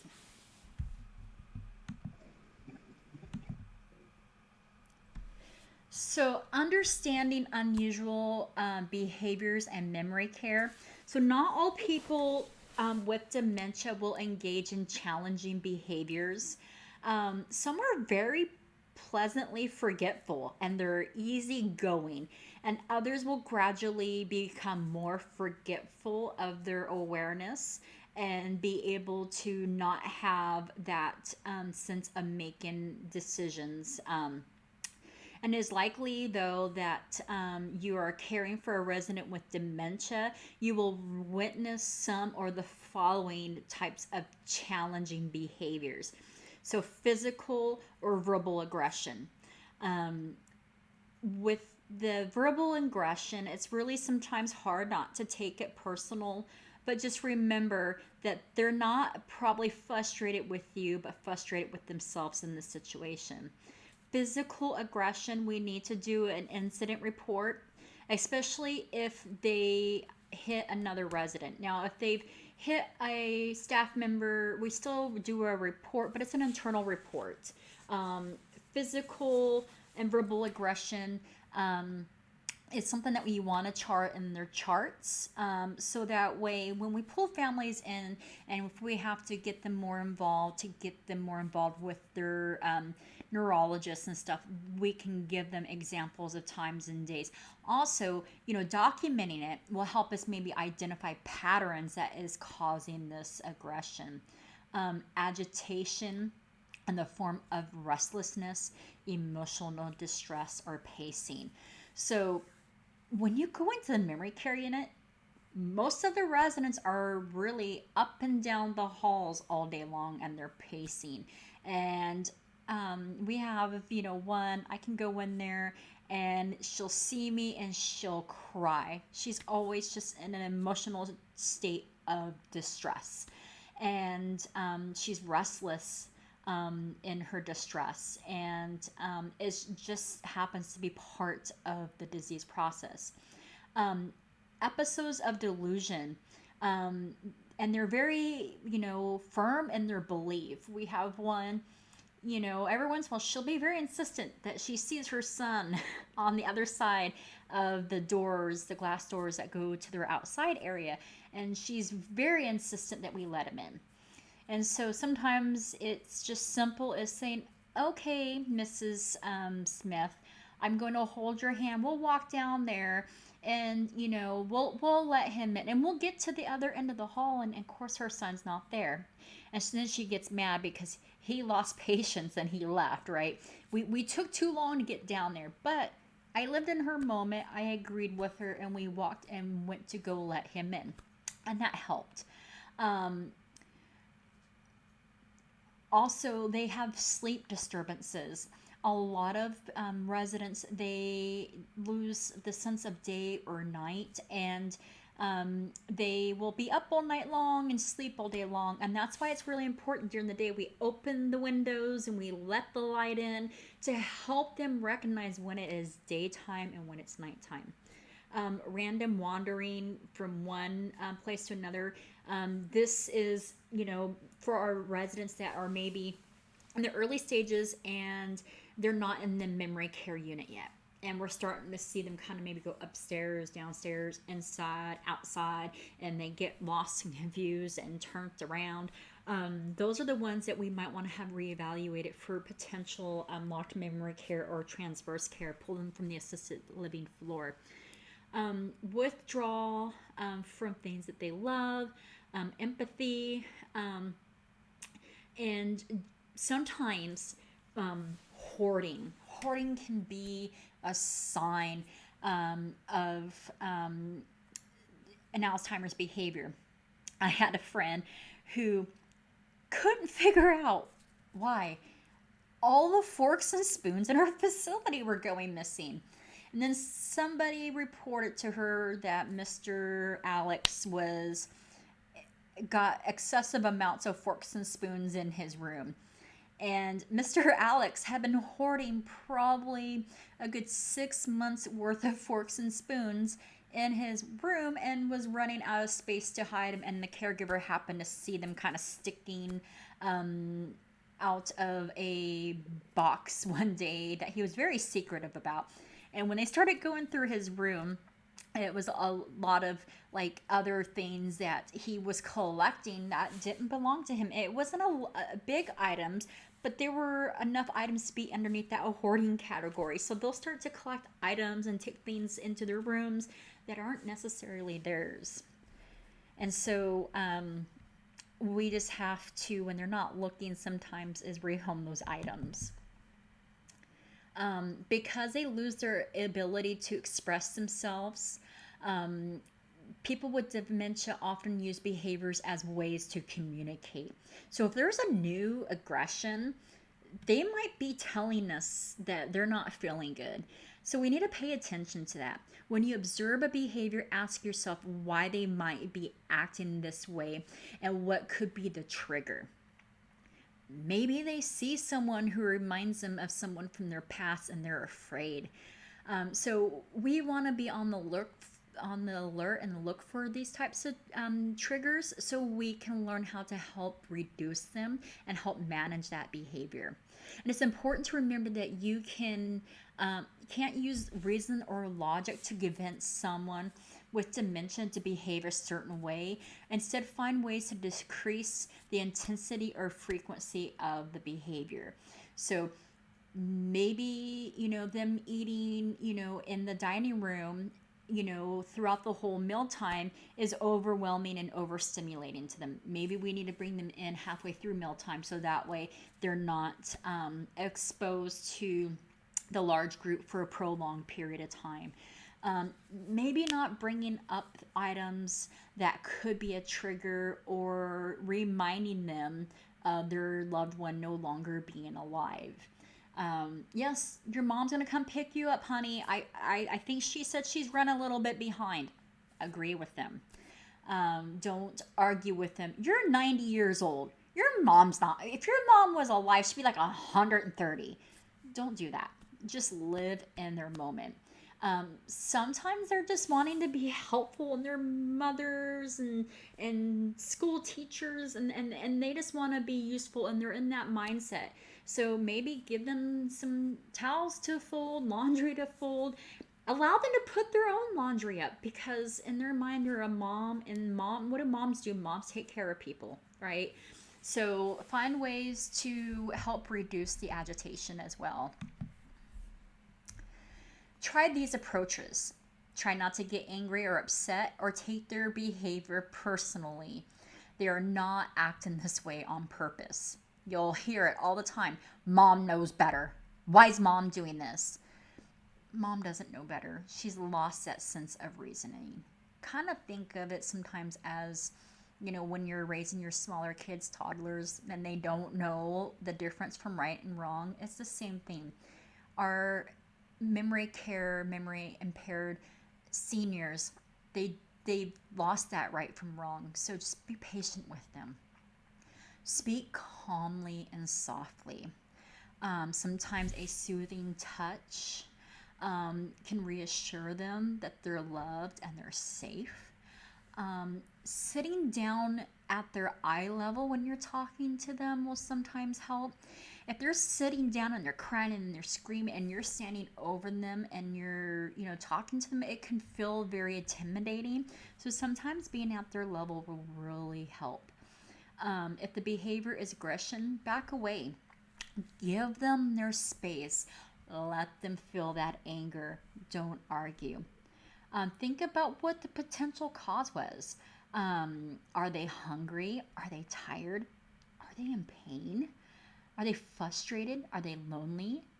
Maybe their daughter just left and now they don't know anybody here, and why am I here? And now I'm angry because I'm all alone. Am I bored? Give me a book. What's my favorite TV show? Read to me. Do something to keep me distracted from that feeling. Could it be a reaction to a new medication, a side effect? If your resident has recently been to the hospital or a doctor's appointment and there's a new medication on board and they have a new behavior, report it. Report. Remember I said earlier, report the behavior. And respond to the emotion, not the behavior. Avoid using reason or logic to explain. Just say, I understand, I get it, be there and support. Don't tell them they're wrong and their feelings. So this next video is also done by the VA, and it gives some great examples on how to handle different aggressive behaviors. It says the veteran, but we all know that means our resident, but it is a great example on how to provide support and approaching of our care in our residents.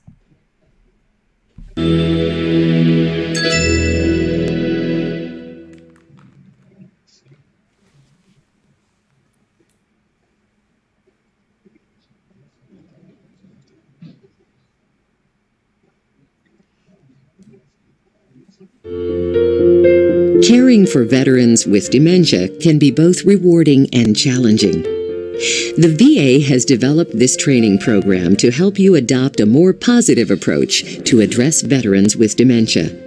In the following scenarios, you will first see a counterproductive way of approaching a veteran, followed by the preferred positive approach of engaging the veteran and addressing challenging behaviors.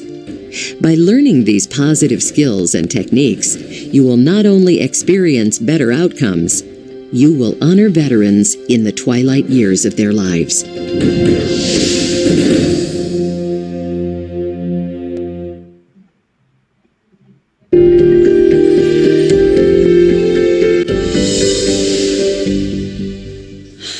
You haven't changed yet?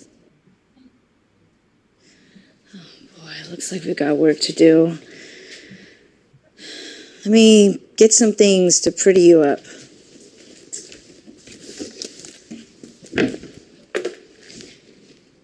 Okay, now, where to begin? No, stop! No, stop! That hurts! I'm just brushing your hair, no big deal. That hurts! Ow! No!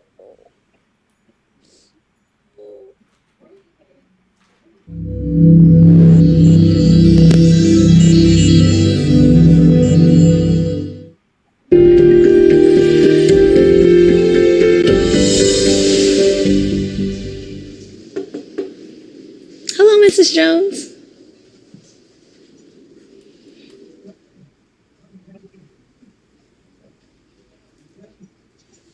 I'm Angela.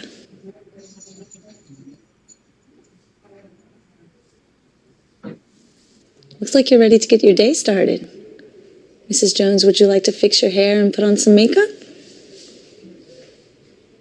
Okay. Great. Let's just walk over here so we can find your hairbrush.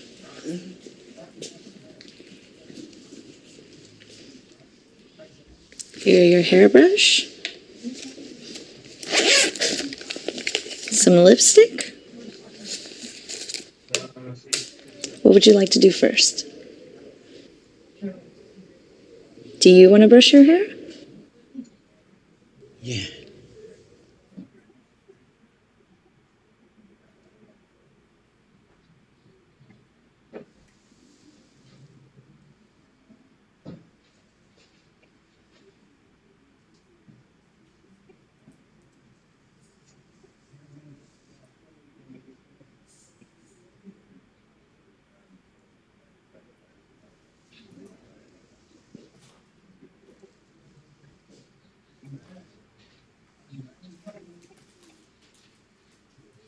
I like how you're fixing your hair. It looks real nice.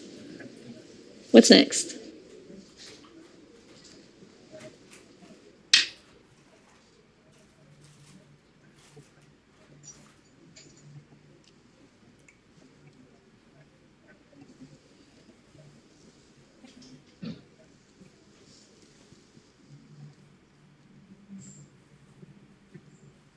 That color looks good.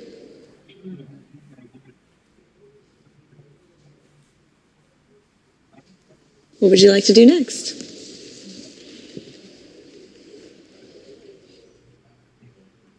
Sure, you can add a little blush. That'll add nice color.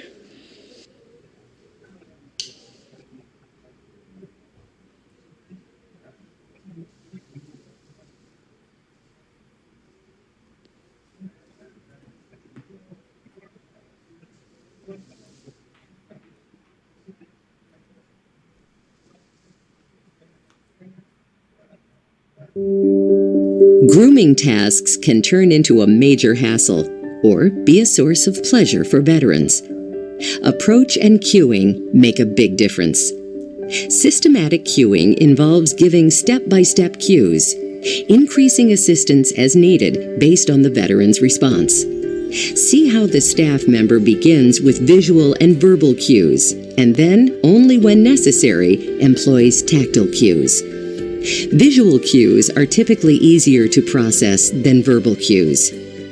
Angela also uses hand under hand to get the veteran's attention and guide her to a place that is more familiar for grooming, such as a mirror and sink.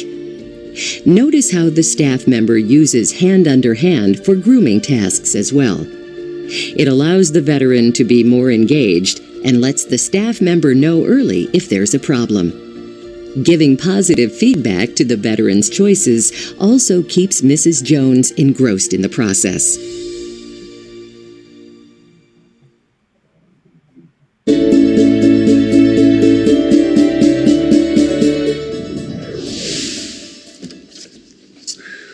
Morning, Mr. Hughes. Time to get ready for the day. Need to get dressed for breakfast, right? Eggs and sausage this morning. Let's see what we got in your closet. This'll work. What you think, Mr. Hughes? No, stop. Hey, Stop. Come on. I need you to settle down Stop. now. Stop. You want to get dressed, don't you? No, Stop fighting me. Stop.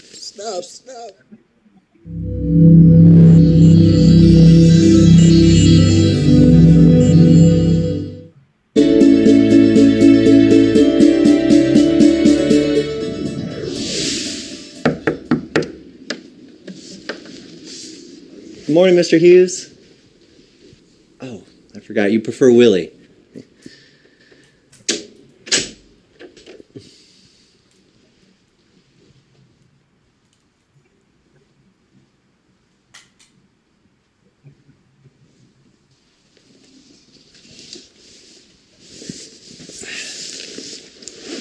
I'm John.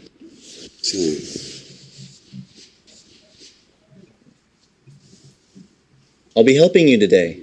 I see you're already awake. Great. Can I help you with anything before breakfast? Maybe we can start with changing your clothes. Let me help you up. There we go.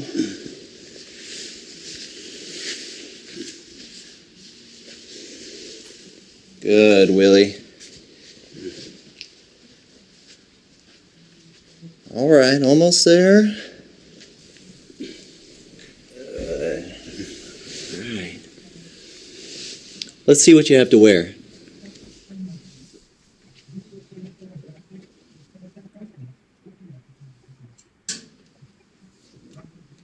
Which shirt do you like? Do you want this one or this one?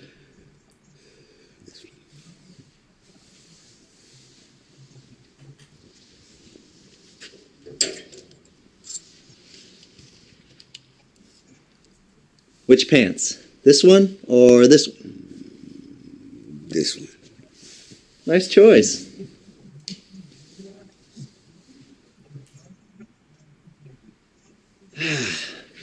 What's next? Let me help you take off your PJs. Let's start with your button.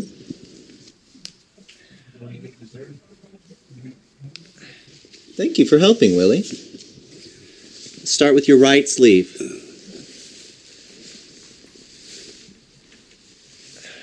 You're doing great.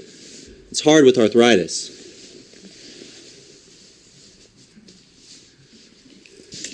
Okay. Your right hand. Good.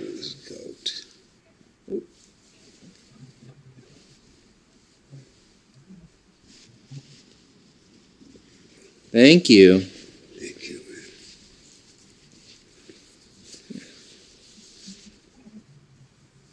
man. I like this shirt on you. I really like the color. There we go.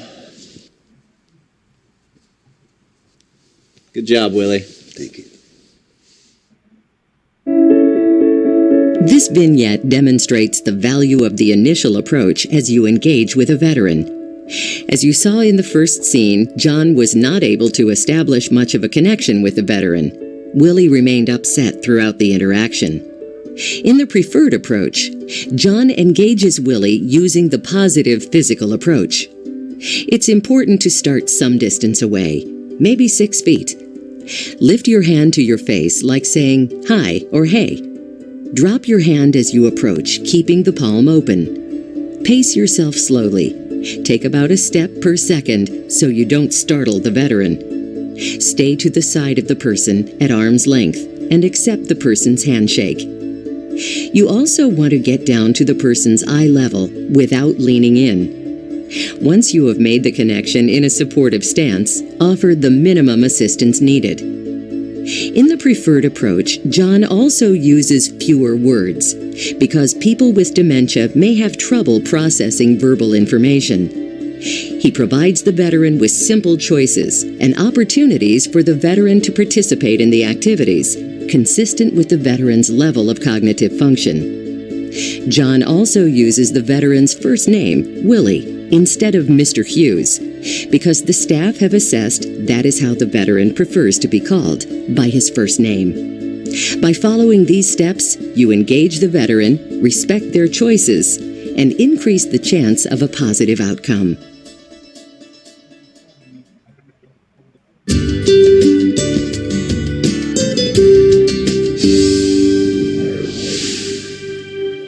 Hello, Mrs. Jones. Look at you, still haven't touched your food. Well, let me feed you some lunch. Here we go, just mixing it up. Oh, take a bite. Yum, isn't that good?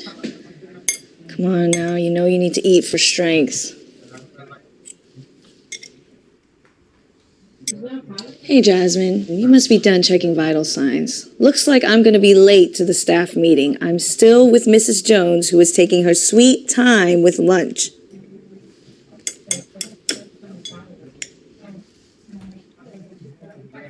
Come on, honey, hurry up.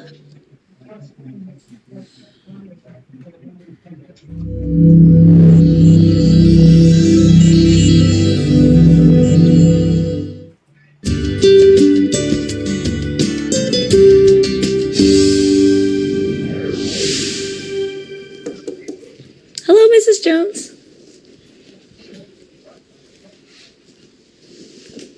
I'm Angela.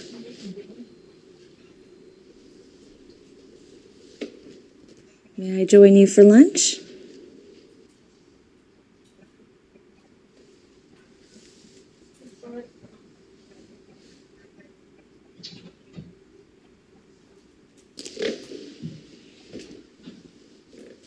Lunch looks pretty good.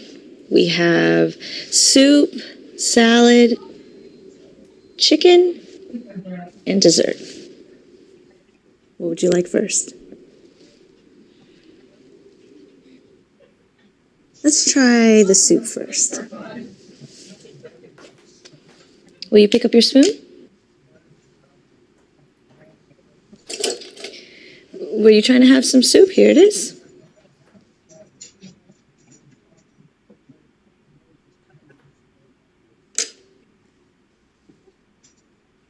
Let's try it together.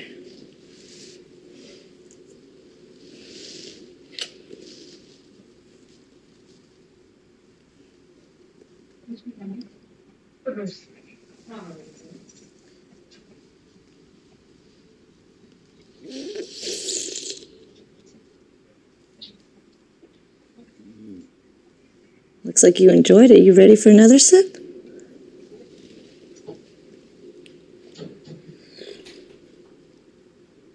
Looks like we can keep going.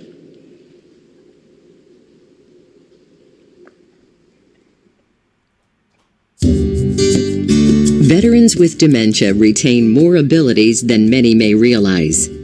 Your approach and nonverbal behaviors can make a big difference. Because abilities can vary day to day, you should assess the veteran with each encounter.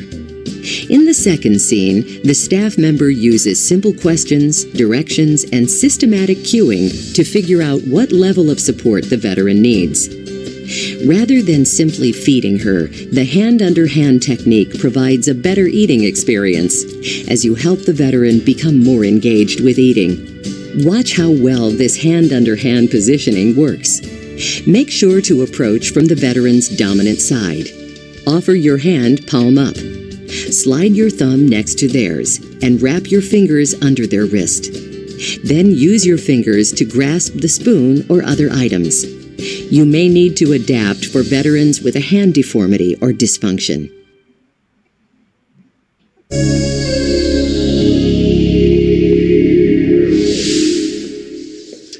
Have you seen my mother? No, I don't believe I have. I need you to help me find my mother. Remember, I told you I have not seen your mother. I don't think she knows you're here. I need my mother. You're not my mother. Get away from me. Where is my mother? I need my mother.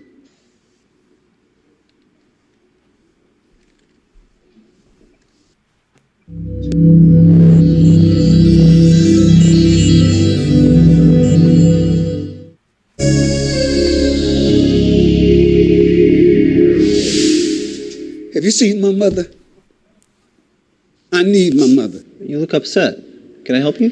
I need my mother. Do you know where my mother is? Let me come around so I can help you, okay? Yes. How about we go look in your room, okay?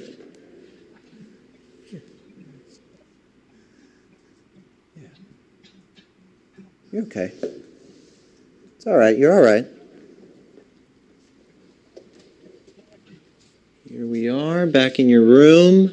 Do you have a photo of your mother so that I can see what she looks like? Oh, I wonder if she's here.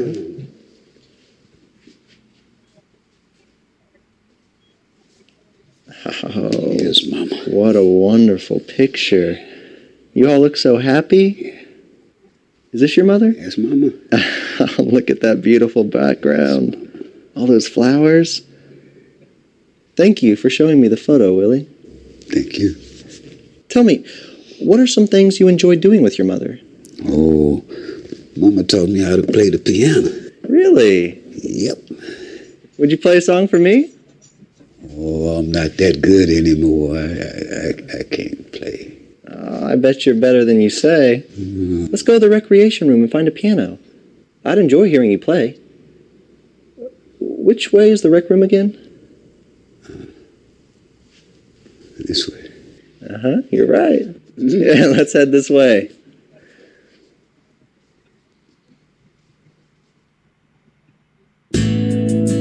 In our first example, you saw how quickly a veteran's distress can escalate and become out of control. That's because veterans with dementia often cannot tell you exactly what is wrong. So it's best to follow these steps. Show the veteran you share their concern. You will need to do some detective work to figure out the underlying problem. And stay positive. Send the message that you can help. Also, see how the staff member uses positive physical approach skills and hand-under-hand technique to guide Mr. Hughes to a more familiar activity that he thinks will reassure the veteran. These skills also allow the staff and veteran to make a connection without confrontation. Notice how John also engages the veteran with positive verbal interactions as he works to redirect the veteran to a less distressing topic. The veteran is able to enjoy family memories, play the piano, and use abilities not yet affected by the dementia. All of this turns what could be an argument into a more gratifying outcome.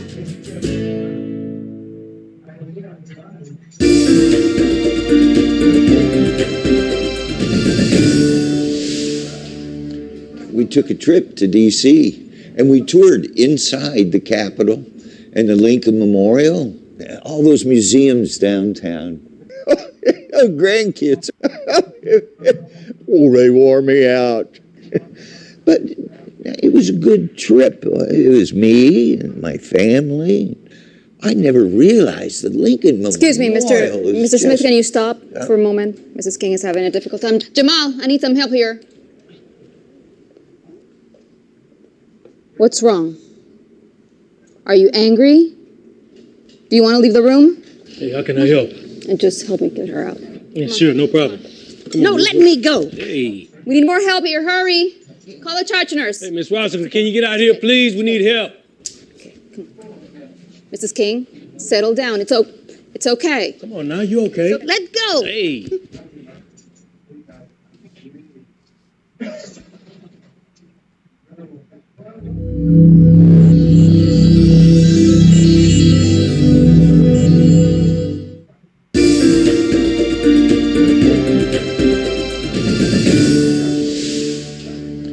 We took a trip to D.C. and we toured inside the Capitol and the Lincoln Memorial, all those museums downtown. Oh, grandkids. Oh, they wore me out. But it was a good trip. It was me and my family. I never realized that Mr. Lincoln Smith, Memorial. can we pause for a moment? Mrs. King is having a difficult time. Jamal, can you take over the group while I help another veteran? Oh, sure, no problem. Hi, guys. Hey, once things get settled, we'll start again, okay? Would you move over one chair?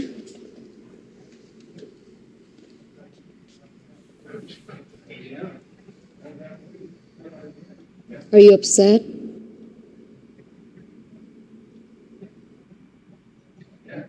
What's bothering you?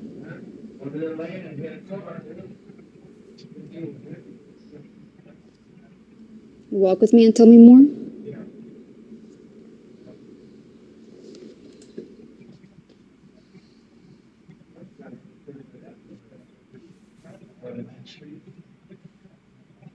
Now, where were we? I was just telling them about the trip to D.C. Hmm. Oh, and Lincoln Memorial. Thank you for coming with me. Is anything hurting you? Maybe a snack? It's a good idea. Would you like an apple or Jell-O? Yeah, some fresh air sounds like a great idea. Let me help with the door.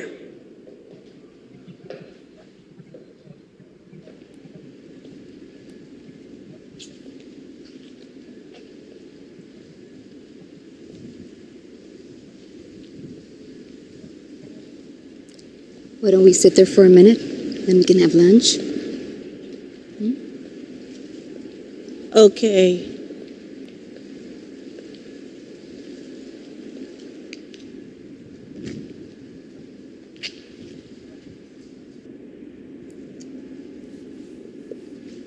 That was a good idea to come out today. Such a nice day. Feels good here.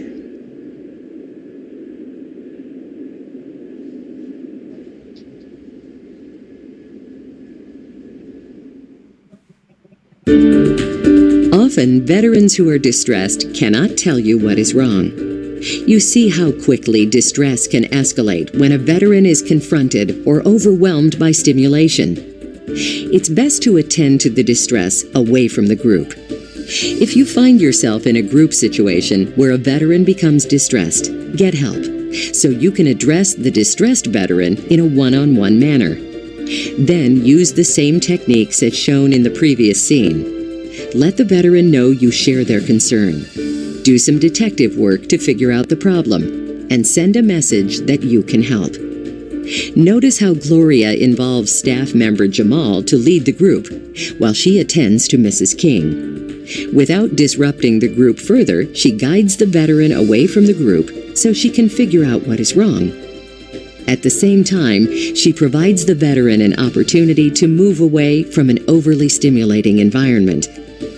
Gloria uses positive verbal interactions and acts on a series of hunches about common unmet needs, like pain or hunger, until she picks up on the veteran's cue that she wants to go outside.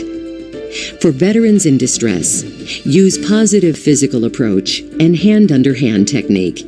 These skills allow the veteran and staff member to make a connection, feel on the same side, and tuned in to cues on what underlies the distress. You turn a difficult group situation into a positive outcome and provide our veterans with excellent care.